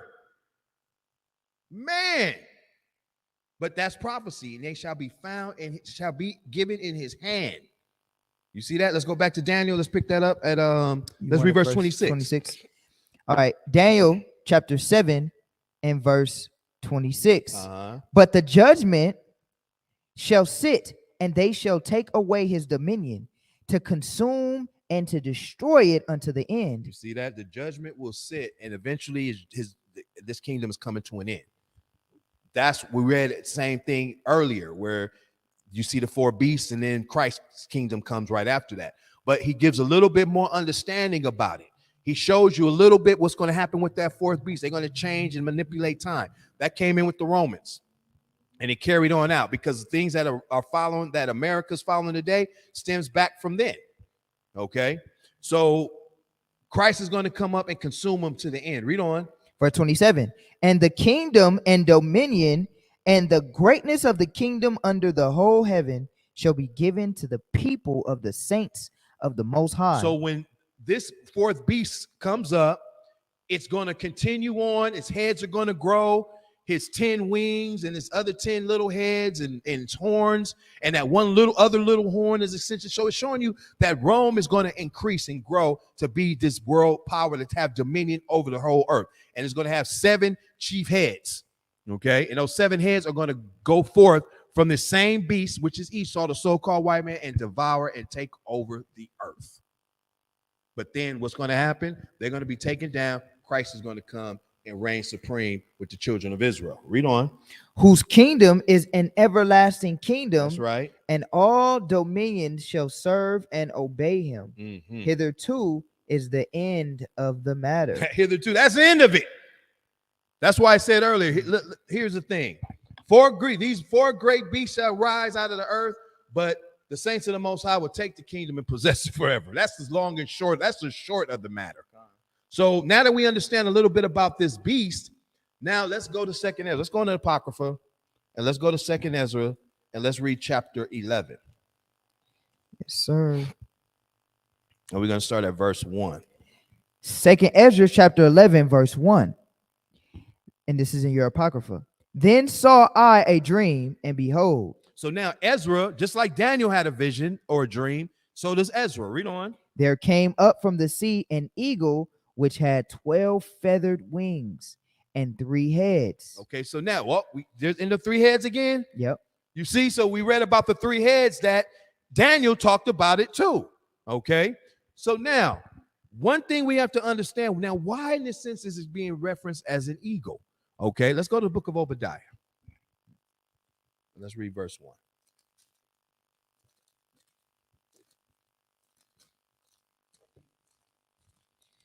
It's kind of like, how do you even rationalize with this like this? It's too much proof. The whole nine. It's crazy. You can't, because that's why the scriptures are so magnificent. The Most High knows what he's doing. I mean, he's our Lord for a reason, and he has all power in showing us these things. So despite what the world says or what they may think and what religion teaches, we're able to go in and pinpoint the behavior and pinpoint the activities that's happening. And that's how the Bible is detailed. See, it's not just thrown out and a nation will come into power and that's the end and we can just interpret it. Well, maybe it's this. No, we read precept upon precept, and that's how we're able to go into the Bible. The Bible then starts to show you the interpretation, and then you have history that shows you. Okay. I'm tripping. It's after I'm tripping. New Bible and okay, pages sticking together. You won't. Obadiah, let's read verse 1. Okay. Obadiah verse 1. The vision of Obadiah. Thus saith the Lord God concerning Edom. Concerning Edom. Who is Edom? The so-called white man. Okay. Now, if you don't believe that, then again, when we get into this 12 feathers, we already talked about Rome. We know Rome are Caucasians. Rome is the last kingdom to rule, right? Ezra already said Esau is the end of the world, and Jacob is the beginning of it that follows. So obviously the Edomite nation will be in power when Christ returns. So if Rome and all its extensions were the kingdom that will be in power when Christ returns, then without a doubt, those people are Edomites. Do you see that? Absolutely. So that's how we know now that even those calling themselves of America, even though Israelites live in America, we do not control America. Edomites control America. Even though Israelites live in Britain or in these areas of Europe, we live there. We don't control those areas. Edomites control those areas. Even though we live throughout South Central America, we do not control the Americas. Edomites control America from those prospective countries. Okay. So this is a vision concerning Edom. Read on. We have heard a rumor from the Lord, and an ambassador is sent among the heathen. Arise ye, and let us rise up against her in battle. Behold, I have made thee small among the heathen. Thou art greatly despised. So Esau has done so much wickedness, not just to the Israelites, but to other nations too, that all nations hate him. That's why you have the terrorist threats and all of these things, because nations are fed up and they hate the so-called white man. They tolerate him because they need him, because how else are they going to get their education? How else are they going to get their scientific understanding and that knowledge? You see, and then not only that, what about the economic system? The nations thrive because of America and the breast of the beast. You understand? So China and all these places that have power, well, guess what? Their wealth stems from dealing with the beast. They can't stand alone.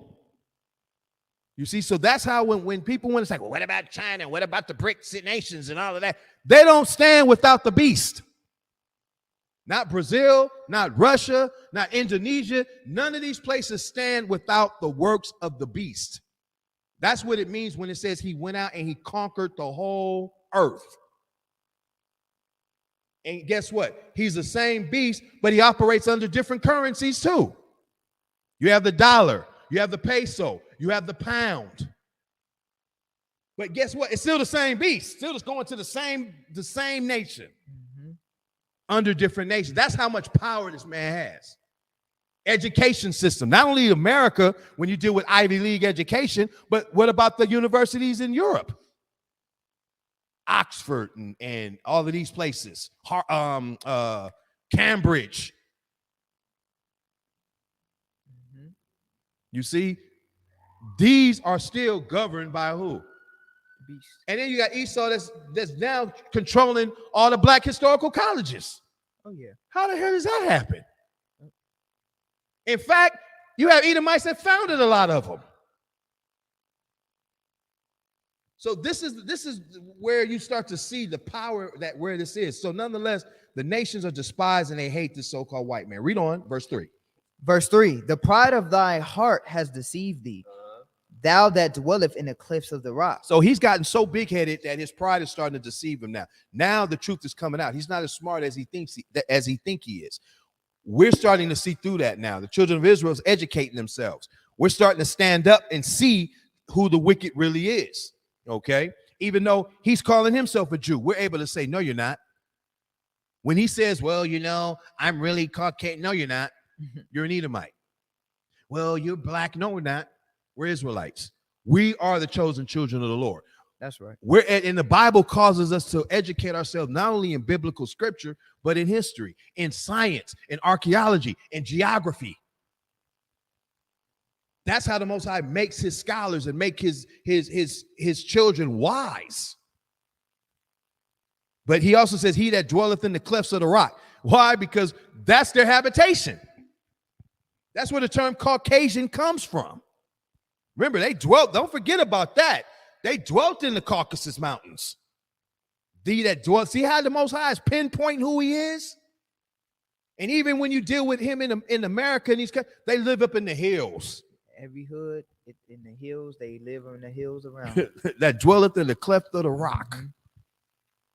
Because also he's a cunning hunter. He's always in the field. Read on. His skyscrapers. All of everything. It says whose habitation is high. Like you mentioned, skyscrapers, living in these high areas. Read on. That saith in his heart, who shall bring me down to the ground? So that goes to show you.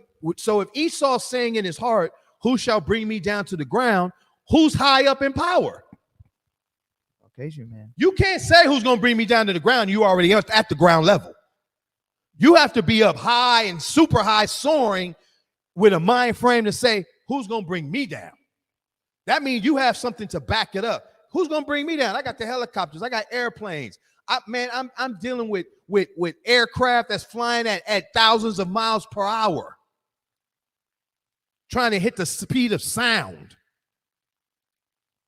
Space shuttle. I'm launching things. I've got bombs. I got military weaponry that you've never even seen. Esau, not to cut you off, Elder, but Esau or the white man doesn't even have to use weapons no more. He could use TikTok. He could use social media. Oh yeah.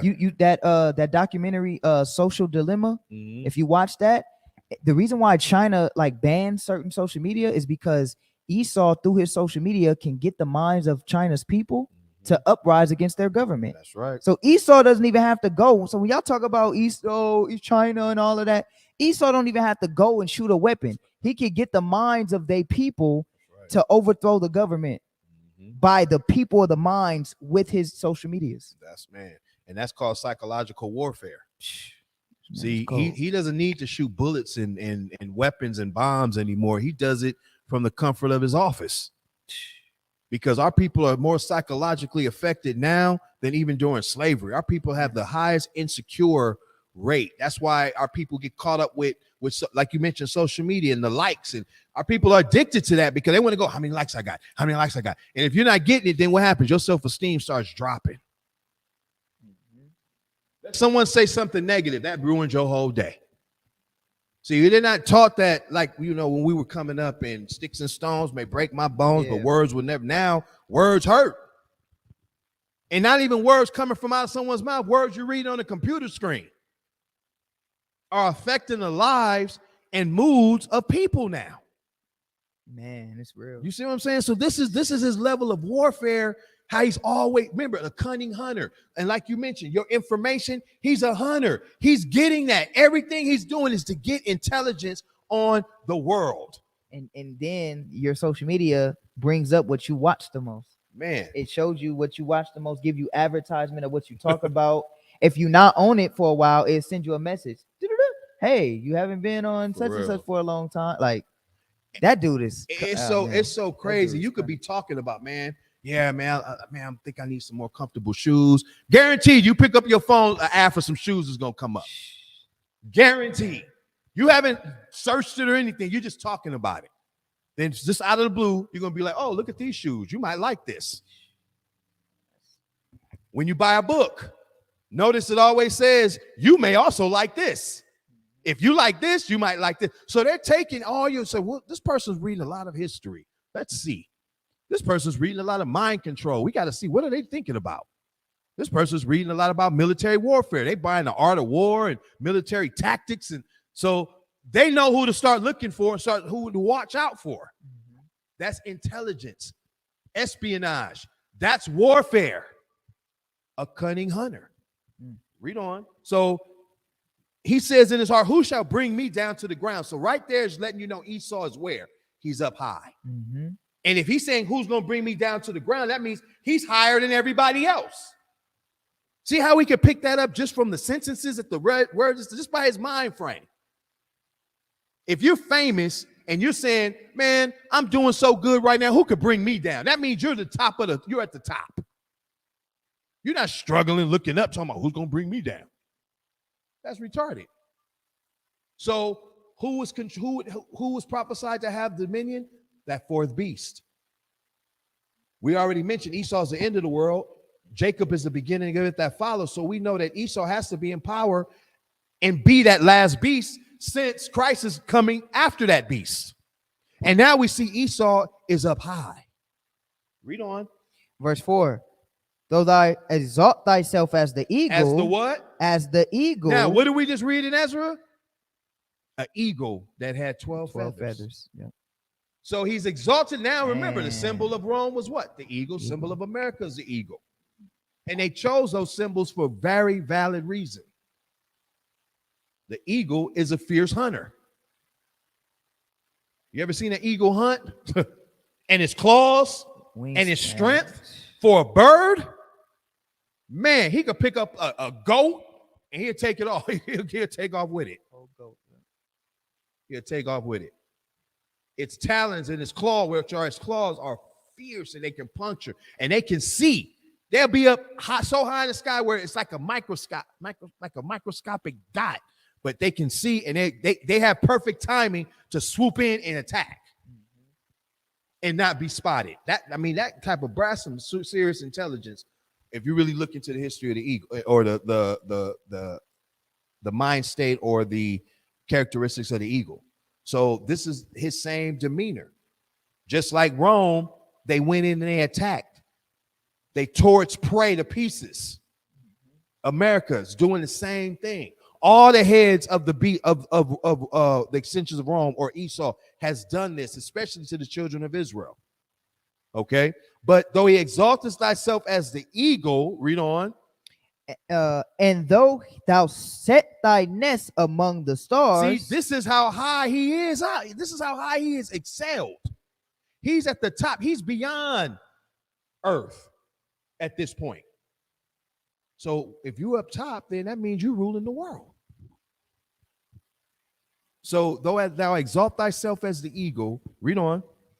Thence will I bring thee down, says the Lord. But the Most High said, I don't care what you can be the eagle and all that, but guess what? You coming down as it's prophesied. So if we was prophesied to go into bondage and it happened, rest assured he's prophesied to go into destruction and it's going to happen. Because we're reading that it was prophesied for him to even come into power, right? So we see that Esau is correlated with the eagle, without a doubt. And he's on high, just like Daniel said he would be as that fourth beast. Now we're reading a little bit more detail in the time of Ezra. Ezra lived during the time of the Persians and Medes. Okay, so he's seeing these things happen. Okay, let's go back to second Ezra. And I just thought of something that could be that Obadiah could be a precept with the Lucifer scripture, right? He set his kingdom in the stars. Lucifer, son of the morning. Right. That's the same thing. That's showing that Esau is Lucifer because it's the same narrative, basically. Is what I'm saying. Exactly. And we know Lucifer is not Satan. Yeah, The demon Satan. it's Esau. It's the person that exactly in that sense is talking about Esau, that nation that has that high power. Yes. Okay. Because it said, remember, the fourth beast would have more power and be stronger than any other nation before it. And that will come after besides the kingdom of Christ. So we're seeing that fourth beast has now morphed into what we see today. And that's how they're able to have received total dominion of the world. So let's pick back up where we left off. So an eagle with 12 feathered wings and 3 heads. Okay. Let's read verse 2. Okay, verse 2. Second Ezra chapter 11, verse 2. And I saw, and behold, she spread her wings over all the earth, and all the winds of the air blew on her, and were gathered together. And I beheld, and out of her feathers there grew another contrary feathers, and they became little feathers and small. So he had started out with 12 feathers, then it grew contrary feathers, feathers that were different from the ones that were before it. And when we get to read verse chapter 12, it gives interpretation of it. And now that you have a ground, that's why I went over Daniel so that you can see and lay some groundwork so that it makes it easier for you to understand it. So right now we're seeing that this eagle has dominion. Okay, read on. Verse 4. But her heads were at rest. The head in the midst was greater than the others, yet rested it with the residue. So it rests because it wasn't time for them to come up yet. Okay. So even though, remember, that's like we read in Daniel where it speaks about this beast with iron teeth. Then it said a horn will come up among them. Then we read that it will grow up and have its 10 horns and all of this. So even this eagle is going to expand itself. Okay. Just like the beast, the fourth beast in Daniel. It's the same beast. However, in Daniel, it makes a mention that this beast has strong iron teeth. In Ezra, it's the beast is looked at as an eagle.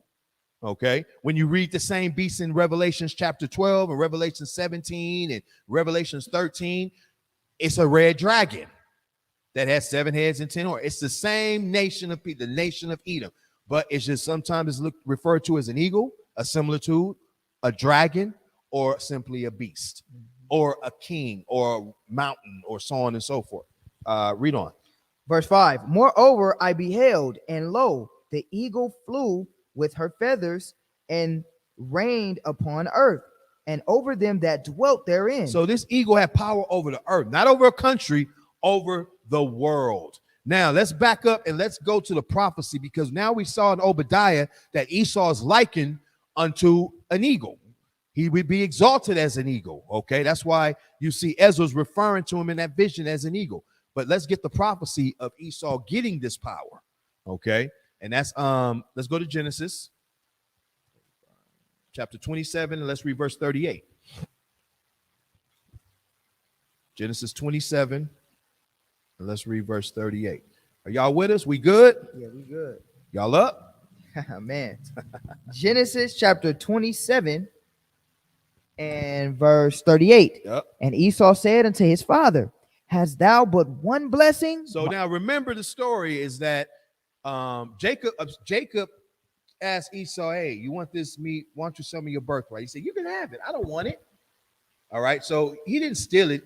Esau gave it away. Esau sold it. Okay. He gave, that meant that's how he felt about the Most High. He had no regard that he'll give away the blessing of eternal life and being the son of the Most High. He gave it away for some meat, raw meat. Okay. So when it was time to receive that blessing before Isaac died, he blessed Jacob. Okay. So Esau comes in and sees what's going on. He said, well, wait, father. Now he's all humble. But you don't have one blessing for me? Please, father. You know how he gets when after he did all his dirt and his damage, now he wants to play soft. But I love black people. I love Hispanic people. Then why'd you afflict us? Why'd you hang us and lynch us and poison us and kill us in the streets continually? Read on.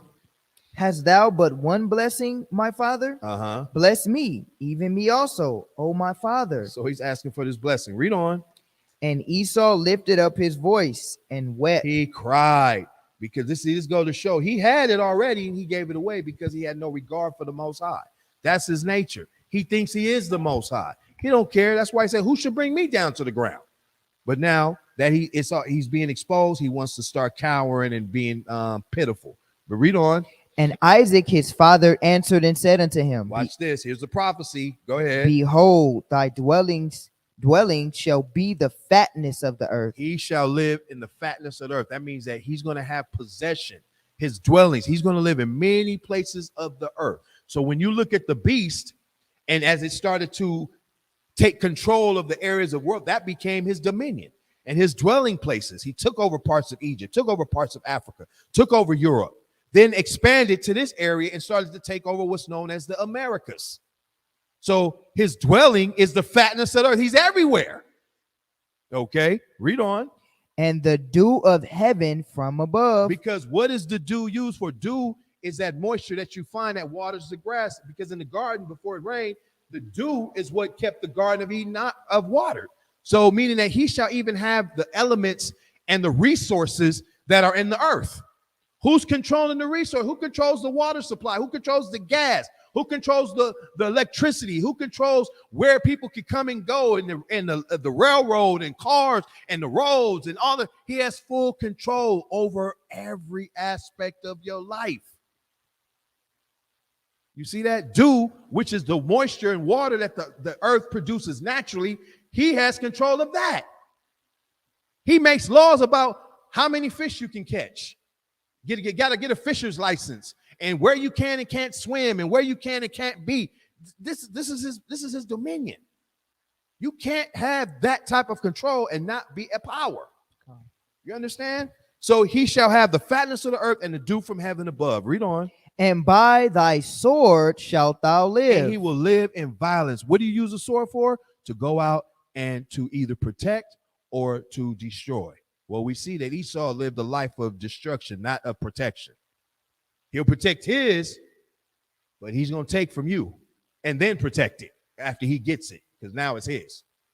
That's how he operates. You see what I'm saying? So this is what the Most High is showing. By the sword shalt thou live. He shall have the fatness of the earth and the dew of heaven above. Read on. And shall serve thy brother. And he will serve thy brother, because remember, it said in the prophecy in chapter 25, the elder shall serve the younger. It's prophesied for him to serve thy brother, okay, which is going to happen when Christ returns. He's got to go into bondage for what he's done. Read on. And it shall come to pass. It's going to prophesy. It will happen at what? Read. When thou shalt have the dominion. See, he was prophesied to serve his brother, but there will be a time where he will have dominion. So here's the thing. What kind of dominion was Jacob given that he was prophesied to have? Was it a little bit, or was he prophesied to have the world? The world. And we know that because when we go to 2 Ezra chapter 6, it said the world was created for our sakes, right?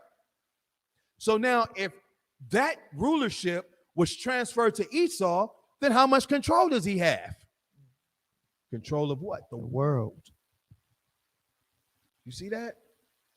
Esau is the end of the world. Jacob is the beginning of it that follows. So it's without a doubt that that fourth beast, which historically was Rome, who spiraled into the kingdoms that you see of his in power now, is that same Edomite nation.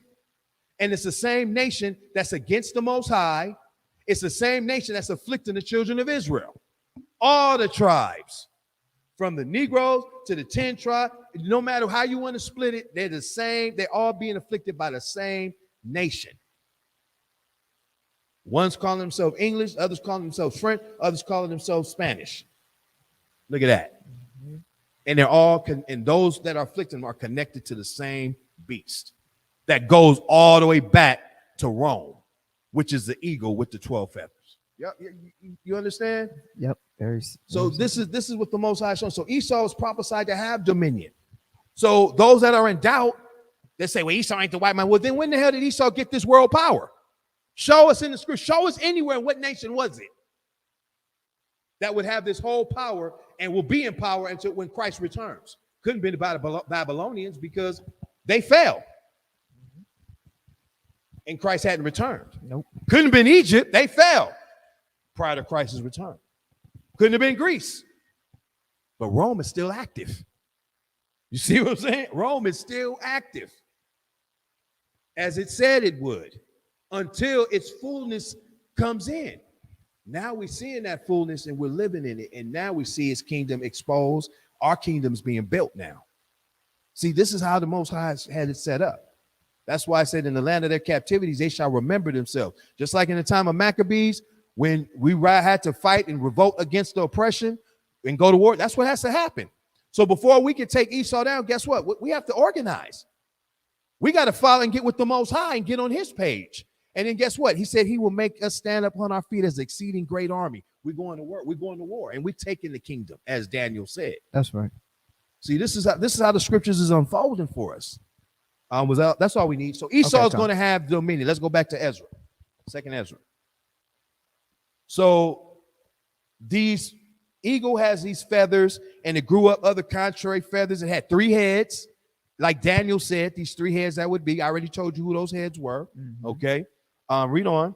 Verse 6. And I saw that all things under heaven were subject unto her, and no man spoke against her. No, not one creature upon earth. That's how much power it had. Well, who's speaking against it? Who? What does it say in Revelations? Who's able to make war with the beast? Who's able to speak against them? Because if you do, that's treason. When you spoke against Rome, that was treason. They tell you freedom of speech in America, but guess what? When you go against it, you're considered an antagonist, and you get penalized for that.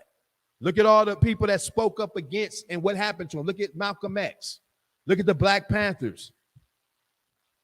Those that spoke against the system, what happened to them? Gone.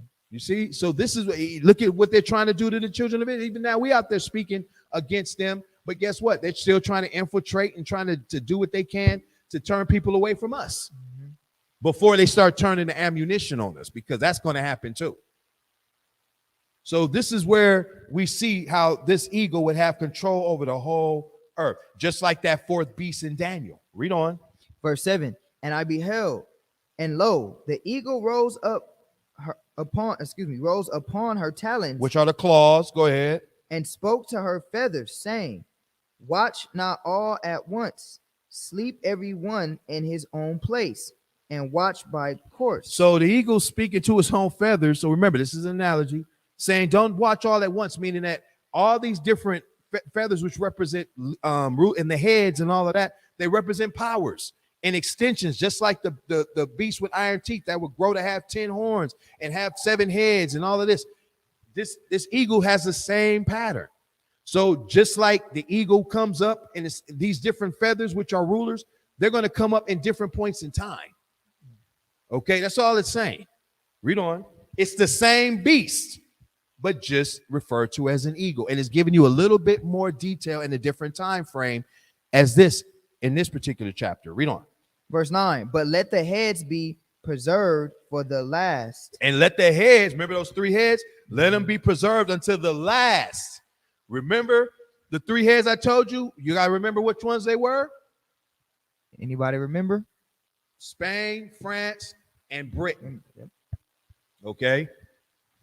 Let them be preserved unto the last. Why? Because remember, at the end, remember I told you Spain and them didn't even become powerful until the 1800s. You see? So these are the things where, but yet it was these 3 heads that came in to do what? As they were growing, they became powerful off of what? Off of us. Free labor. What made Britain powerful? Slave trade. When did that start? 1600. Now they were a power, they were a nation. Remember King James, all of it, all of that. But as they began to gain control again, because remember the deadly wound of the Romans had happened, and they remembered a period where the Edomites weren't ruling that part. It was still under Rome, but they weren't ruling it. Watch the 1,000-year video we did. Yep. So you see that the slavery gained finances for the Brits, or for Britain, at that Great Britain.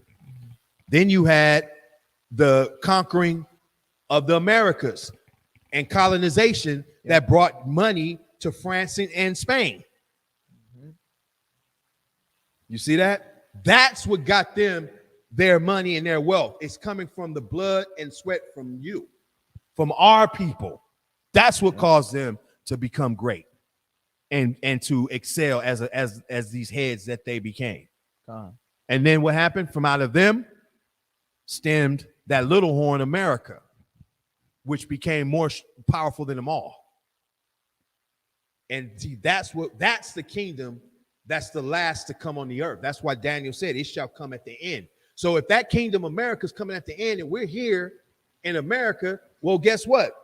That's why we're waking up, because the Most High said before Christ returned, he's going to wake up the Israelite in mass numbers. Look how we are. When I came into this truth, in 1994. Man, you'd be lucky to see another brother Israelite walking down the street.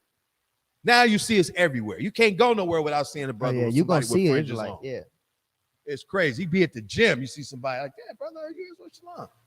Yeah. Be in the market, go to the movies. You can be on the bus stop. Shalom. That's how this truth is spread as it's prophesied in the later days. So that's signal letting us know that we're there. We're at that marker to where it's time for us to become delivered. That's why we're here keeping these laws and trying to get ourselves right to be found worthy. You see? So this whole thing is dealing with Esau and his and the head and that fourth beast. They're all in the same nation of Edom. Read on. It says, and I beheld, and lo, the voice went not out of her heads, but from the midst of her body. And I numbered her contrary feathers, and behold, there were 8 of them. And I looked, and behold, on the right side there arose 1 feather, and reigned over all the earth. And so it was that when it rained, the end of it came, and the place thereof appeared no more. So the next following stood up and reigned, and had a great time. And it happened that when it rained, the end of it came also, like as the first, so that it appeared no more. So you will see that these different feathers were all throughout this eagle, okay, representing different kingdoms of different periods of time that will come up, okay? So this is just like you read in the book of when we read in Daniel, and when you watch the other videos, how we show in Revelations chapter 12, how these kingdoms would come up, but they're all the same nation. We showed you that Esau calls himself the eagle. We see that Esau's the end of the world, which will be the last kingdom. All of this eagle, when you read on down, you're going to find out that this eagle is a part of that same beast. Let's watch this. Let's go to chapter 12. And let's read at verse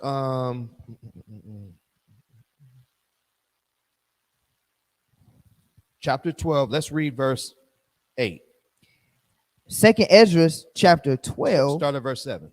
Verse 7. Watch this. And I said, Lord, that bearest rule, if I have found grace before thy sight, and if I am justified with thee before many others, and if my prayer indeed be come up before thy face, comfort me then, and show me thy servant the interpretation and plain difference of this fearful vision. So he saw this spirit. He said it was a fearful vision, but he wants to understand what it means. Okay, watch this. Read on.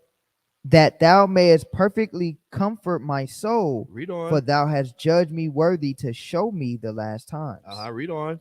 And he said unto me, this is the interpretation of the vision. Now watch this. Read. The eagle whom thou sawest come up from the sea is the kingdom which was seen in the vision of thy brother Daniel. Bingo. Did Daniel ever talk about an eagle? Bingo.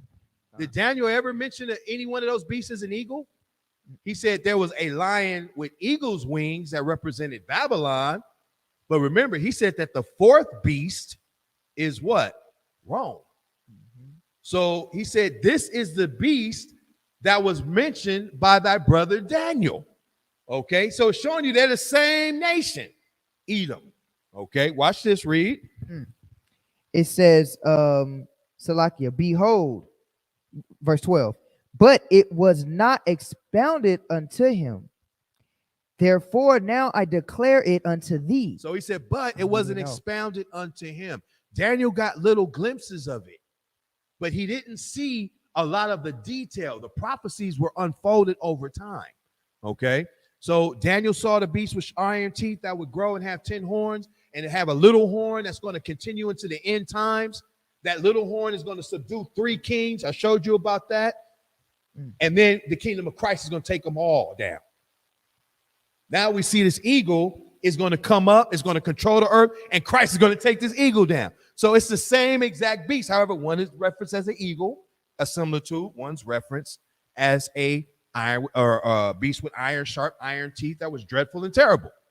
Then when you read in Revelations, the same beast is mentioned as a red dragon with 7 heads and 10 horns. Same exact beast, but it's just showing you different little parts of its growth. Okay, so now let's read on and get a little bit more about this particular eagle with the 12 feathers. Go ahead. Verse 13, behold, the days will come that there shall rise up a kingdom upon earth, and it shall be feared above all kingdoms that were before it. That's talking about Rome. Remember, that's why in Daniel 7, he talked about Babylon, Persia, Medes, Greece, Rome, but he specifically kept talking about the 4th kingdom. Y'all remember that? He kept saying in the 4th kingdom, he shall think to change times and laws, and they will wear out the saints, and they shall be given into his hand. It goes more into that 4th beast because that's going to show us the significance of the end times. Now this eagle is going to start from Rome and go back forward to the end times and to America also. Okay, so read on. Verse 13, behold, the days will come that there shall rise up a kingdom upon earth, and it shall be feared above all kingdoms that were before it. In the same shall 12 kings reign, one after another, whereof the second shall begin to reign, and shall have more time than any of the 12. And so now this is giving you a time of history of Rome's growth. So now the beauty what Ezra is seeing is he's not just seeing this beast come up, he's seeing the inception of Rome. These 12 feathers that it's talking about, these 12 kings are the first 12 emperors of Rome, known as the 12 Caesars. Okay, you can look them up if you just Google who are the 12 Caesars. The 12 Caesars, yeah. They're going to come up. Okay, very easy. I'll read them off to you. I'm sorry, I don't remember all by. I'm kind of give you their I'm gonna get some water, Elder. I'm going to read it off while he's doing that. The first one is Julius Caesar. Okay. Now, one thing I do want to emphasize, watch this. It says that it said that whereof the second, I'm gonna read verse 14. It says, in the same shall 12 kings reign, one after another, whereof the second, meaning the second one that reigns, shall begin to reign and shall have more time than any of them of the 12. Okay. Now that's a fact, because when you look at the 12 Caesars, you're going to see Julius Caesar, you're going to see Augustus, see Tiberius, Caligula, Claudius, Nero, Galba, Otho, Aulus Vitellius, Vespasian, Titus, and Domitian. Those are the 12 chief emperors that got Rome to be at its greatness. Okay, they're the triggers of Rome.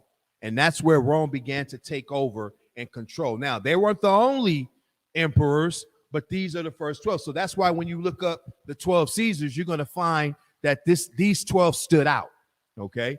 These were your originators or your OGs of Rome. Okay. Now it said the second had more time of them all.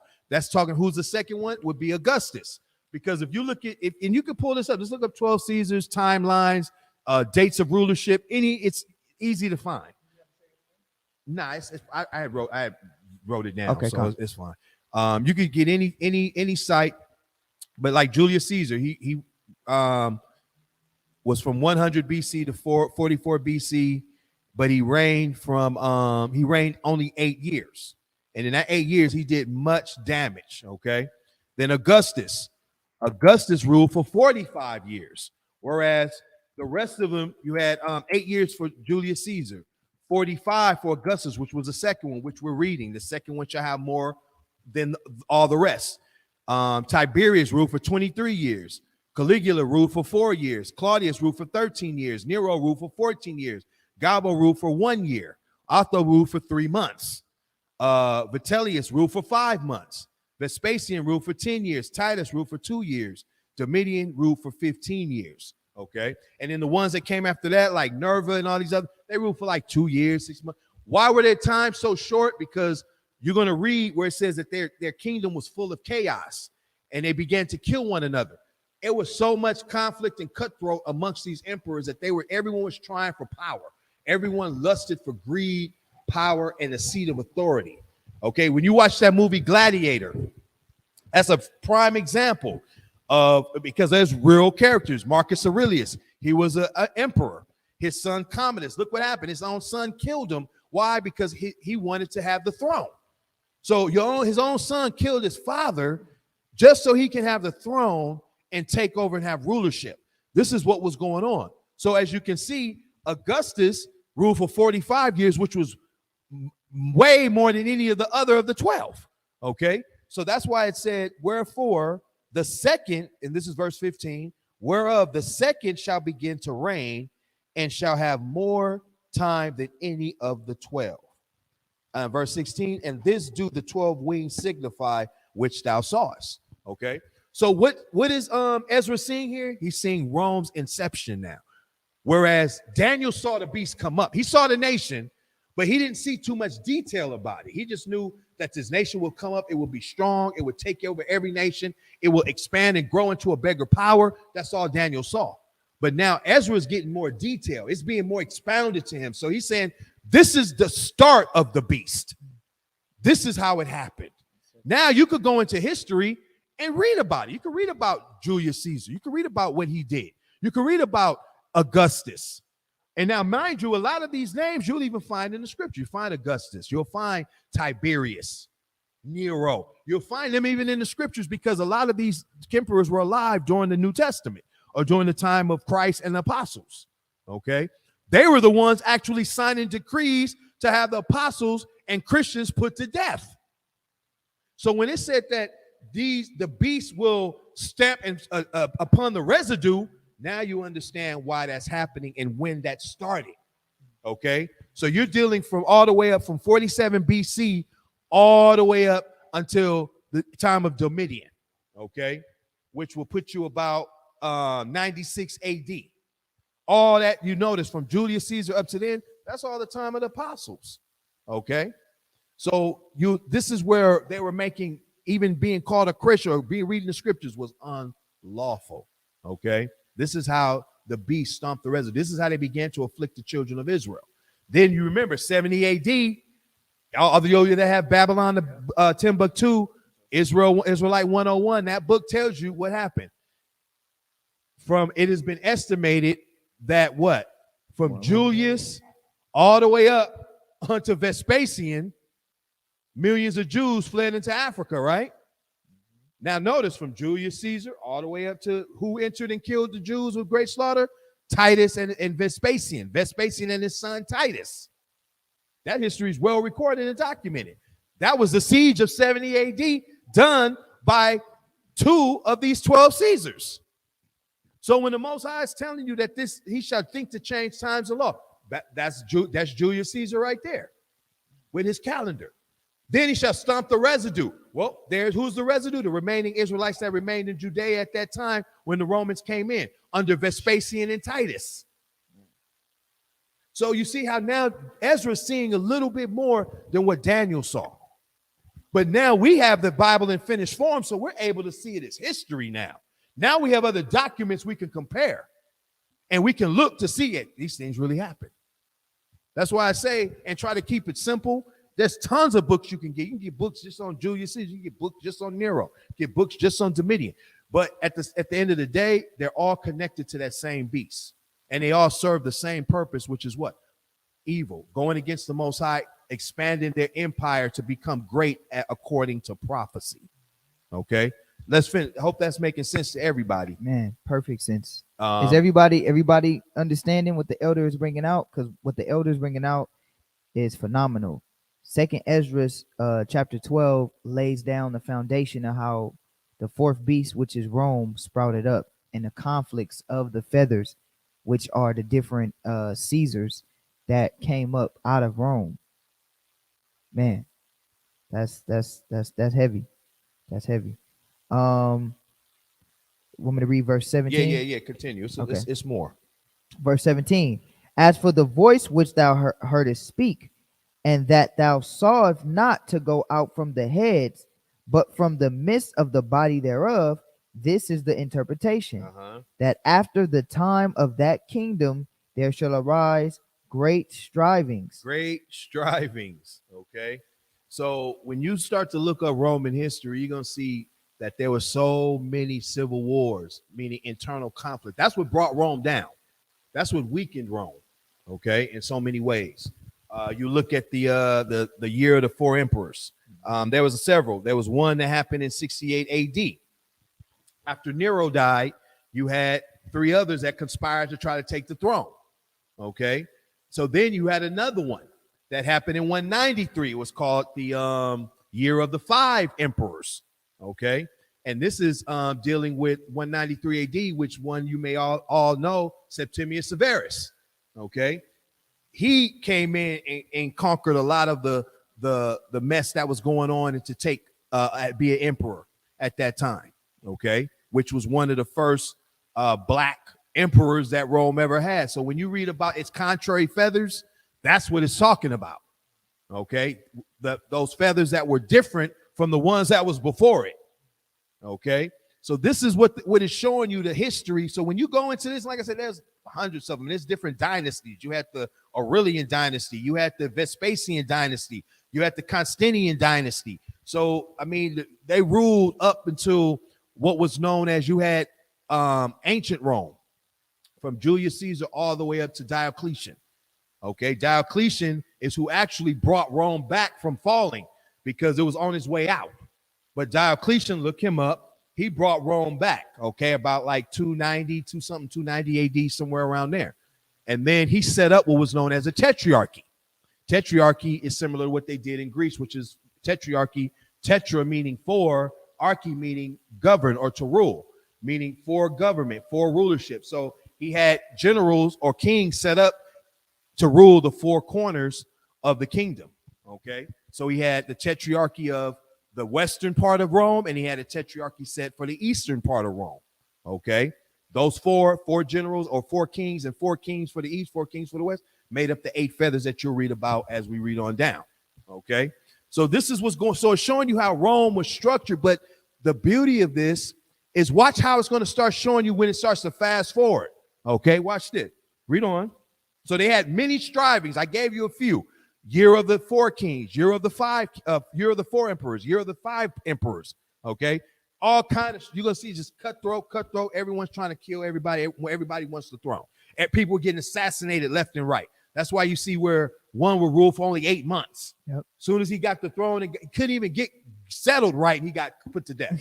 Man, this is how cutthroat they were, because this is how warfare is how they fell too, right? What you say? Inner tribal warfare. Absolutely. Feel, right? That weakened it greatly. Okay, so, and it's going to talk about it. Read on. And it shall stand in peril of failing, nevertheless it shall not then fall, but shall be restored again to his beginning. See, it shall not then fall, but it shall be restored again to his beginning. Who did that? Okay, you look at it. Aurelius was one who put the engine in motion to get Rome back on his feet again. And then from Aurelius, then you had Diocletian, and that's where he created the tetrarchy. Okay, and the tetrarchy kind of balanced it back out to give good control and balance in Rome at that particular time. But it didn't stop the conflict. It didn't stop the inner strivings. Okay, because then watch what happens. Read on. Verse 19. And whereas thou sawest the 8 small under feathers sticking to her wings, this is the interpretation, that in him there shall arise 8 kings, whose times shall be but small, and their years swift. See that? So that's dealing with that tetrarchy again. Because if you go to, let me pull them up. the two tetrarchies, the Eastern and the Western. Okay. You get the Western, you have Maximinius, 287 to 305. He didn't rule that long. Constantius, the first, you had 305 to 306, 1 year. Severus II, 306 to 307. Then you had Constantius, 305 to 306. Then Constantine the first, 307 to 337 AD. Okay, you're gonna find out more about Constantine too. Then you had in the Eastern Tetrarchy was Diocletian from 284 to 305. Galerius, 305 to 311. Maxentius, 306 to 312. See, these are like 6 years, 7 year rulership. Maximius Dia, 309 to 313. Licinius, 308 to 324. You see what I mean? So these, it said, their years shall come up and be but swift.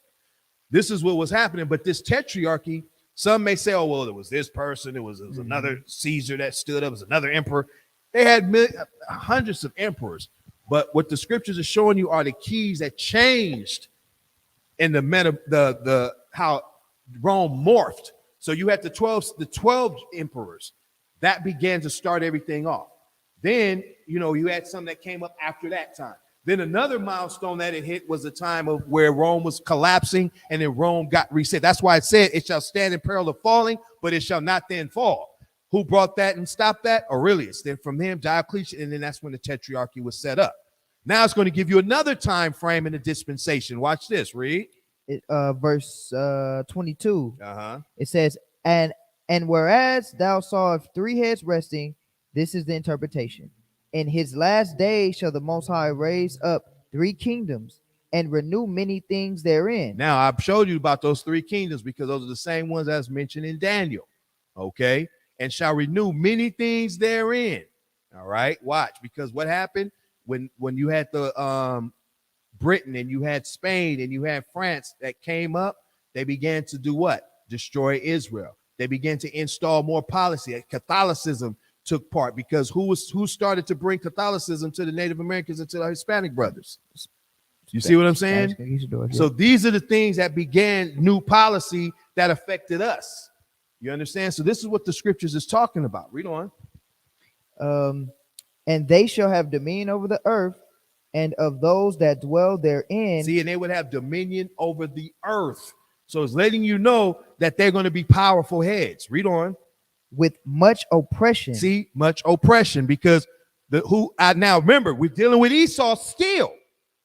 And then 3 heads, Spain, France, Great Britain. How much oppression have they done to the people? Not just to Israel, but what about the world? Remember, they took over and controlled parts of Africa. Well, they didn't do it without the sword. They did it with violence.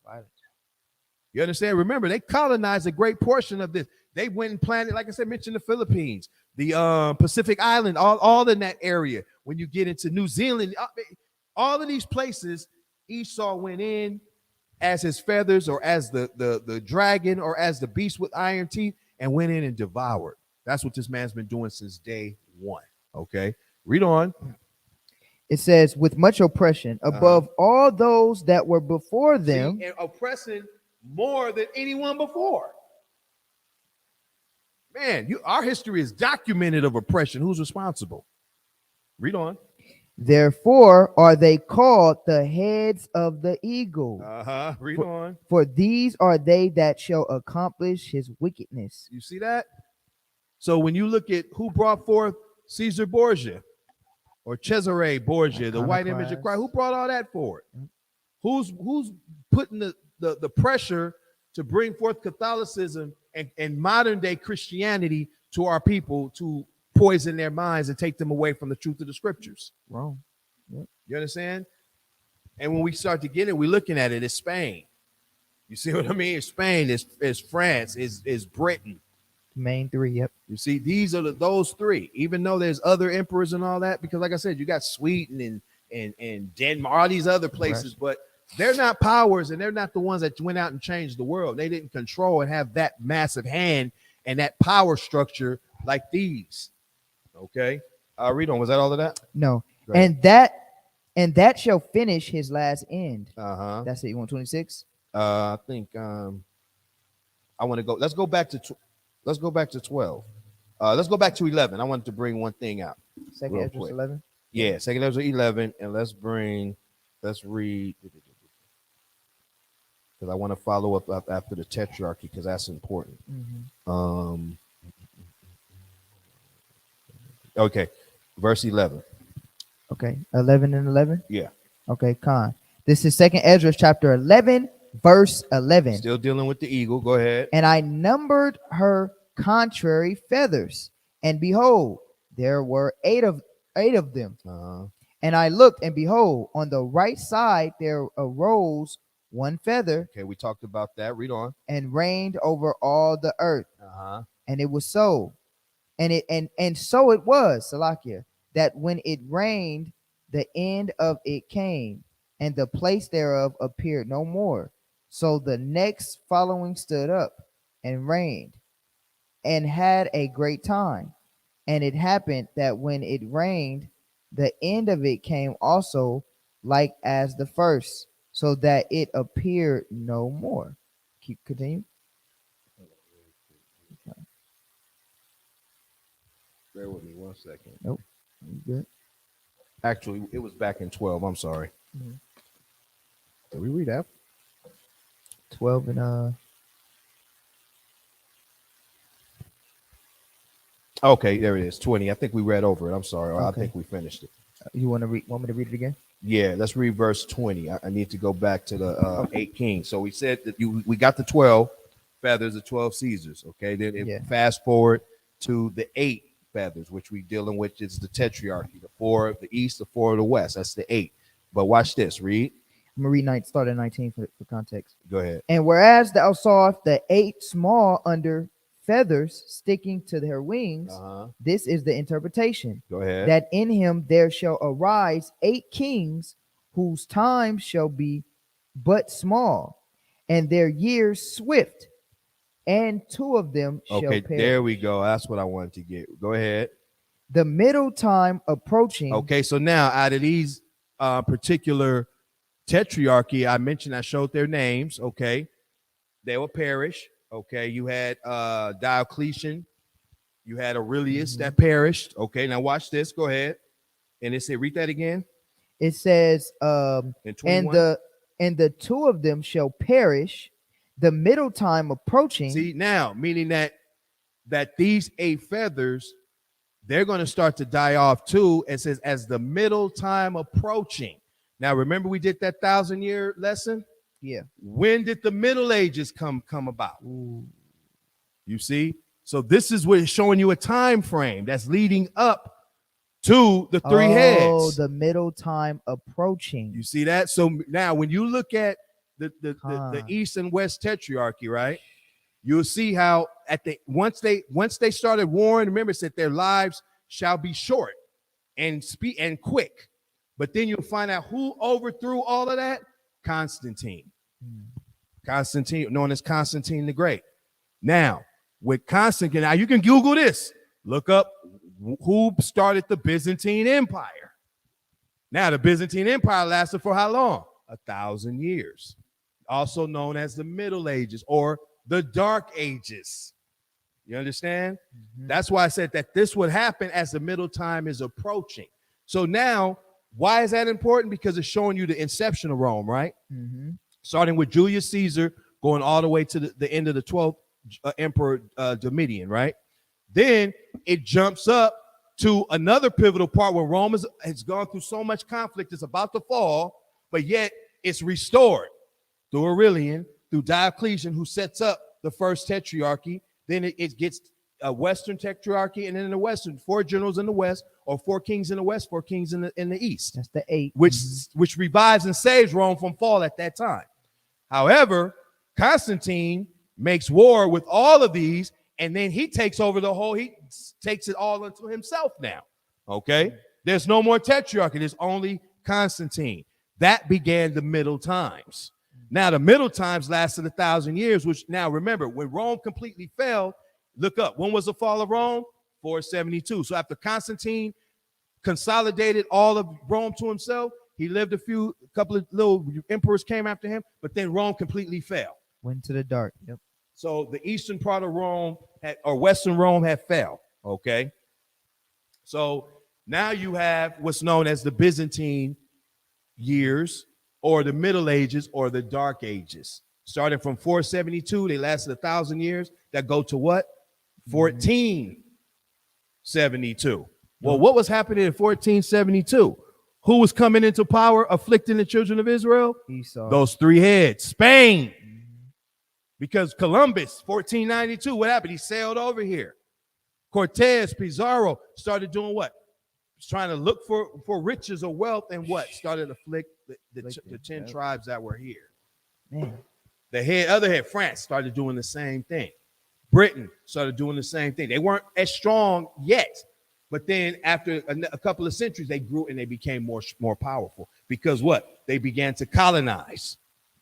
And then you had Spanish territory in the Americas. You had French territory in the Americas. You had British territory in the Americas. And then slavery catapulted the finances to the fullest. Now you have these heads that are in maximum power. Then that little one that comes from them is what? America. The extension. Now you see how you went from Rome, the beginning of its inception, to the divide, through the Dark Ages, up until the three heads, up to America. God. That's why the prophecies of the scriptures are so important. Now it brings us to now. So when the Most High said, I will cause this proverb that all the visions and prophecies fail to cease, now you see why we know that nothing will happen until these things first be fulfilled. We had to get all the way up into the three beasts before we can even think that Israel will be delivered. Y'all see how that works? So this is why Daniel didn't see all of what was going to happen with Rome. He saw the beginning of it. He saw the end, but he didn't really get more detail. But Ezra got a little bit more. He was shown how Rome formed and how it became its power source and how it began to be that conquering machine that it was. Then he saw the divide of it and those kings that would fall at that point and establish certain and save it from falling. But then he went and saw as the middle times were approaching that would happen, where it would be more, of course, more conflict. But throughout those middle times, what happened? It will grow and expand to become the rest of the beast that you read about in Revelation chapter 12. Yeah. You see, this is what the Most High is showing us through this, y'all. Hopefully, y'all getting some understanding. Man, and there's more we could go into, but you might have to do a part two. We're gonna do a part 2 on the next one. We'll definitely do a part 2 on the next one, because you'll see that's heavy meat. Man, you see how the history is going? Yeah, no, I see it like clearly. And here's the thing.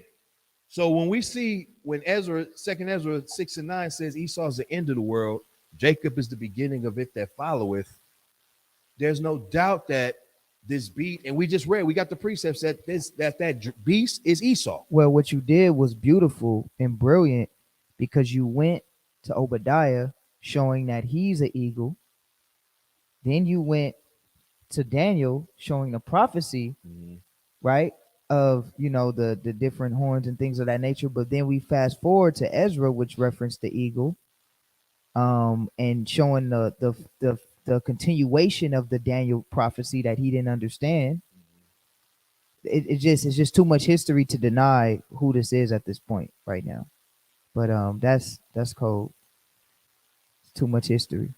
Yeah, I mean, I'm just marking my Bible. I'm just marking, because I'm gonna have to go back and precept this, but that's a lot of history right there, man. It's a lot, and there's more. Like I said, and when we're dealing in Ezra, we'll come back, and I want to. There's more I want to go into, but I want to end it there and let it process for a minute. So we'll do a part 2 next Friday. Yeah, let's do that. Because then we got to come up to America. Okay. Because we see the inception. We see a little bit of that in between. And then it brings us up to how it's formed. Because like I said, you got Rome. We got the 4 beasts. Right. They're out of the way. 4 but beasts that 4th beast that still exists. It's still here. Going, yeah. And now we're seeing that in this particular instance is representing that eagle with 12 feathers, and then all the little contrary feathers and all of the other stuff. Because also, too, another thing to point out is why were they called contrary feathers? Because remember, Rome was anti-Bible. Rome was anti-Christ. But Constantine changed that. That's why they became contrary feathers, because they started to embrace the Bible. You see, and it made actually Christianity became by law. That became the national religion of the Roman Empire, known as the Holy Roman Empire at that point. You see what I'm saying? So a lot changed, and like I said, in that part, and that's why that middle time or middle ages and you know, or quote unquote medieval, as they call it, times, or the dark ages was crucial, because had it not been for that time, we wouldn't have gotten the text to be able to translate all the different the financing and the ability to go in and have these scholars translate the scriptures. Well, so the Leningrad texts and all of these things and all these different codices that were found to be preserved so that we can have the Bible intact, the Septuagint and all of that. That's how we're able to get the Bible in its translation today. So is that kind of like going into like the Moors and everything? Because I know the Moors kind of control Rome for a little bit too. In Spain. Well, Spain. You know what? Right. It was Spain. It was Granada and Spain and stuff like that. Yeah. And I also heard Constantine was a dark skinned man, or was he a dark skinned man? It's said on that too. Yeah, for sure. Just going Septimius Severus started all that because of contrary feathers. You know what I mean? It was contrary. Yeah, you had a lot of them at that time. Galerius, Diocletian, even going up to Charlemagne. You know, that gets later. But I mean, like I said, there's so many emperors and rulers that happened during that middle time. But remember, you know, the Most High is not putting every single one there. He's showing you a time frame. So, and these are things that you have points of reference. You see what I mean? So, like to go over when it said there shall be great strivings and conflict, and they should have short time. I mean, there's a list of emperors, and you'll see that most of them had short-lived spans. You know, way more than 12. Well, maybe probably more than 50, more than 100 of them. But at that point, we're looking at, remember, the Most High is dealing with this time frame. He's showing us that from the time from Babylon up to the Persians, that's a dispensation of time. Then from the Persians to Greece is another dispensation of time. Then from Greece to Rome is another dispensation of time. Then remember, when we went over the time of Christ will return, we showed that 2 days we would be revived, right? And remember, and then the day to the Lord is how many years? 1,000. So that meant now we see from the time of Rome up to America, 2,000 years. You see what I'm saying? So working on the 3,000. We in that third day. Yeah, you see what I mean? Yeah. And now, but we're also seeing that how long we would be in America. That's why I said it shall be given into his hand at the time. That's why we went over that whole lesson to show you how all of, no matter how we calculate it, the scriptures is giving us that time frame from the fourth beast up to now. You see, so it gives us the 12. Then from that 12, it goes into the divide, or when it almost falls, and then it gets revived. Then it falls. Rome completely collapsed. But by that time, it doesn't matter, because the 7 heads that are already prophesied and have start to emerge. So we right in pocket right now. Right. And then once those middle times that we read about is over, what happens? Rome starts to emerge itself back again. Its deadly wound is healed. And at that time, Spain is conquering, France is conquering, Britain is conquering. The 3 main heads. Exactly. And then America is then starting to assimilate itself to break away, to gain independence, to become its own country. That's that little horn, and then it becomes greater than all of them, even ancient Rome. And that's the kingdom that where we read about how where it says it's feathers. Because watch this. Okay, calm. I'm sorry, Salaki. And just to we'll go over more on the next one, but I do want to bring where it says hold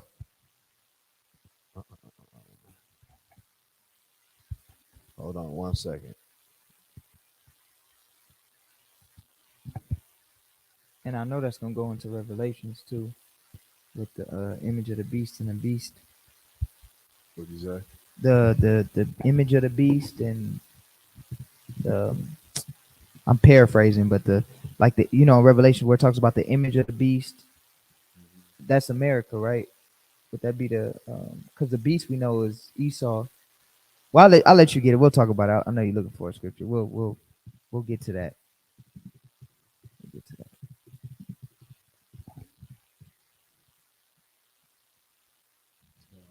11. Yeah, let's read chapter 11 and verse. Now remember, he said this is the beast that was mentioned, the fourth beast that was mentioned by thy brother Daniel. Oh, But chapter 11, and let's read verse 39. okay. Watch this. So now we're reading about that eagle. Okay. In verse 12, it tells you that this is the one that was mentioned, that was your brother Daniel saw, but it was not expounded unto him. So in verse 11, this is the same eagle. Watch verse 39. Watch this. Second Ezra chapter 11 verse 39.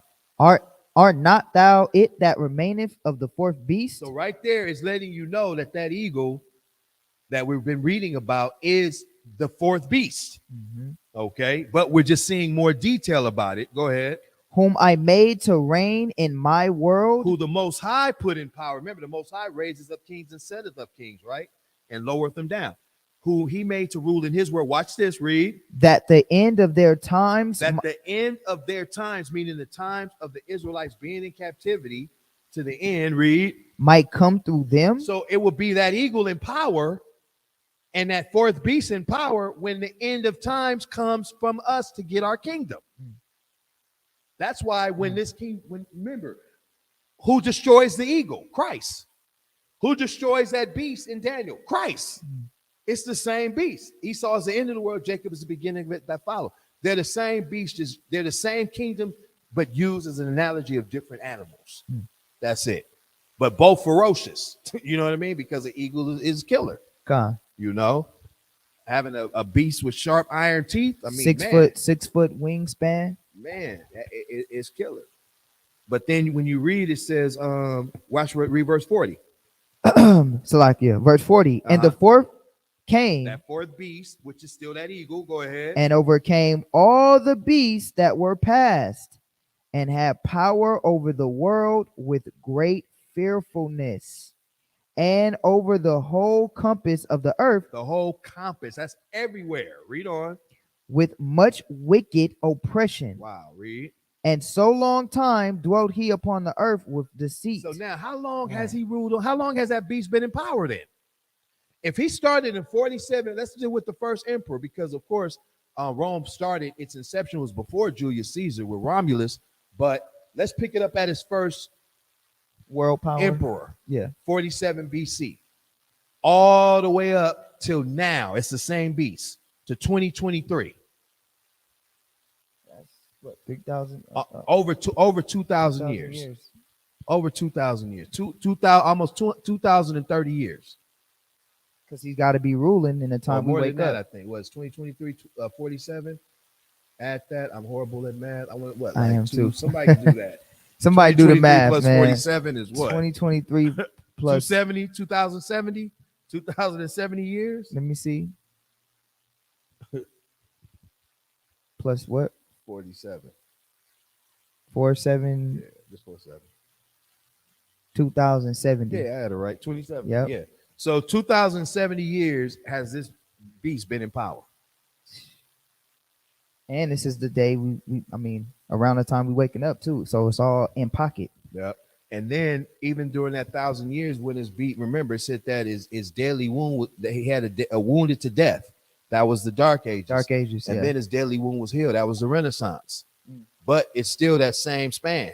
Still the same beast, yeah. You see what I'm saying? Because what's interesting about that, there was no set ruler of the world during the Dark Ages, which is crazy.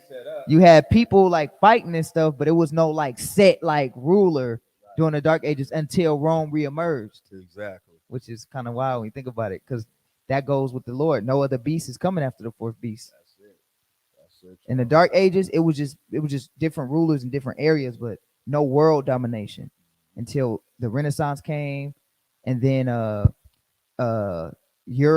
Britain, Spain, and which was the third one? France were doing their little stuff separately, and then that's when America came and just took over again the entire world. Man. Yeah. So this is a refreshing, because somebody said, well, yeah, we see that the Most High, remember, he said, I'm gonna make them proverbs to cease, because now we see that these kingdoms are here and they've come, and the majority of the things that they're to do have been fulfilled. Mhm. America ain't gonna get no stronger. Yeah, that's it. That's It's on it. a decline now. They It. say, scholars say, I mean, of course, they're not biblical scholars, but just scholars of economy. They say that the Western worlds are starting to decline. Man, All the Western societies, Europe, Britain, all the Western countries are starting to take a decline from the currency to just the social economic mindset of the people. yeah. The people are even on a decline. Like it's so they trying to say that China might be the next one, or what's that one Islamic country, Dubai. They be talking about they Small. yeah, they trying to figure out what nation is gonna come up because the Western nations is starting to fall. The society as a whole, from not just the currency but just the mindset of the people, we getting dumber. The people are getting dumber, it more sexualized. It's getting worse, and so it's prophecy is kind of crazy. You think Yeah, about it. that's how it goes, man. Because it's Yeah, it's when we go finish next week, then that's where we're gonna really get into. Is there really gonna be a kingdom to come after this? Because it's no way. It's no way. yeah. Like what can come after this? It's The world is, only because if you think Christ about it, the world is so messed up from the way money works. I mean, everything is kind of messed up all over the place. everywhere. So, what kingdom can come after this? What we gonna eat in 10 years? Oh, the food, That's what man. I'm saying. If we hear that, what we gonna eat? What we gonna drink? How long can we live off of purified, reclaimed water? Yeah, this is terrible. We get no nutrients at all from that. Cancer's on an all-time high. Man. So and It's that's what scary. and that's another thing we when we deal with like Matthew 24 where Christ talks about the last days and things that's going to happen. We had an epidemic COVID, but that's nothing. The Most High, he showed us something, but he said he's going to bring the plagues of Egypt that we was afraid of. It's gonna happen. It's Man, happening you right know what I before our mean? face. And we see that. We see the warnings where like you look at what happened with COVID. Everybody tend to tense up, and everybody was scared. Yeah. And, oh, we're gonna get vaccinated. Or what we gonna do? And oh, what's happening? And you see how the economy shut down, and people lost jobs and homes and businesses. But that's nothing. It's happening right before our face. Man, that is nothing. You look at the price of food. The price of living, And that's all prophesied. So those are things that we're gonna go over when we really get into. Now that we're at pretty much at that point of getting to America, now we can start getting into what's going to be happening in the last days. What kind of mind frame we got to be in psychologically, because man, the Most High gives us, just like he's telling us how these kingdoms are going to come up, he tells us what he's going to bring too. So we can start preparing. That's why we're gonna have to have that spiritual power. Where it says, like in Revelation 11, where it says that they have the power to shut heaven, that it rained not during the time of their prophecy, because with the way stuff is, man, look at what the apostles had. They was able to heal people, and man, we don't go to hospitals and all of that stuff, man. You forget about it. There's no way we're gonna be able to go to our enemy to get help. You can't even do that now. The hospitals, you can't even do that now, man. They just gonna experiment on you. If you don't have no money, if you don't have money, they just gonna forget about it. They just gonna use you as a test dummy. I've seen too many brothers go through that where loved ones were sick and they own a county or had that cheap medical. They gonna give you the cheap stuff, man. We living in some crazy times. I think this is prophecy is good to go into because it gives you that wake up call. Because you can get so moving in life you don't realize. That's why you got to stay in the scriptures. But it's kind of crazy when you think about it like that. Like it's happening right before our eyes. It's getting worse and worse, man. So I just hope the Lord keep us. Am I gonna see 65? 40 years from now? What did Christ say? We for me, we for your children. Man, I hope they. Yeah, because you figure, shoot, man, if we here in 20 years, 10, 20 years, you imagine what you won't know what type of person you're dealing with, if it's a male or female. AI, all type of stuff. Man, you don't know if you done married a man, and You won't even know because the way that science is taking off, They trying to in a wicked perfect that way, man having a baby. man. Bro, it's horrible. It's wicked. But Man, man, Israel, I hope you guys were edified. Put ones in the chat if you was edified. Put ones in the chat before we close out. Put ones in the chat if you were edified. We definitely love our online family. And somebody said I'm 42 and I think the same thing. Man, it's getting crazy.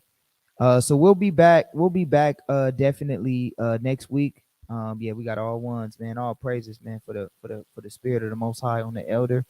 We'll be back next week, 8 o'clock, and we'll get more into it and more in depth, man. We're happy that you guys were edified and that you guys are hanging out with us, burning that midnight oil. I know the elder was laughing when I said that earlier, but but all praises to the Most High. All praises.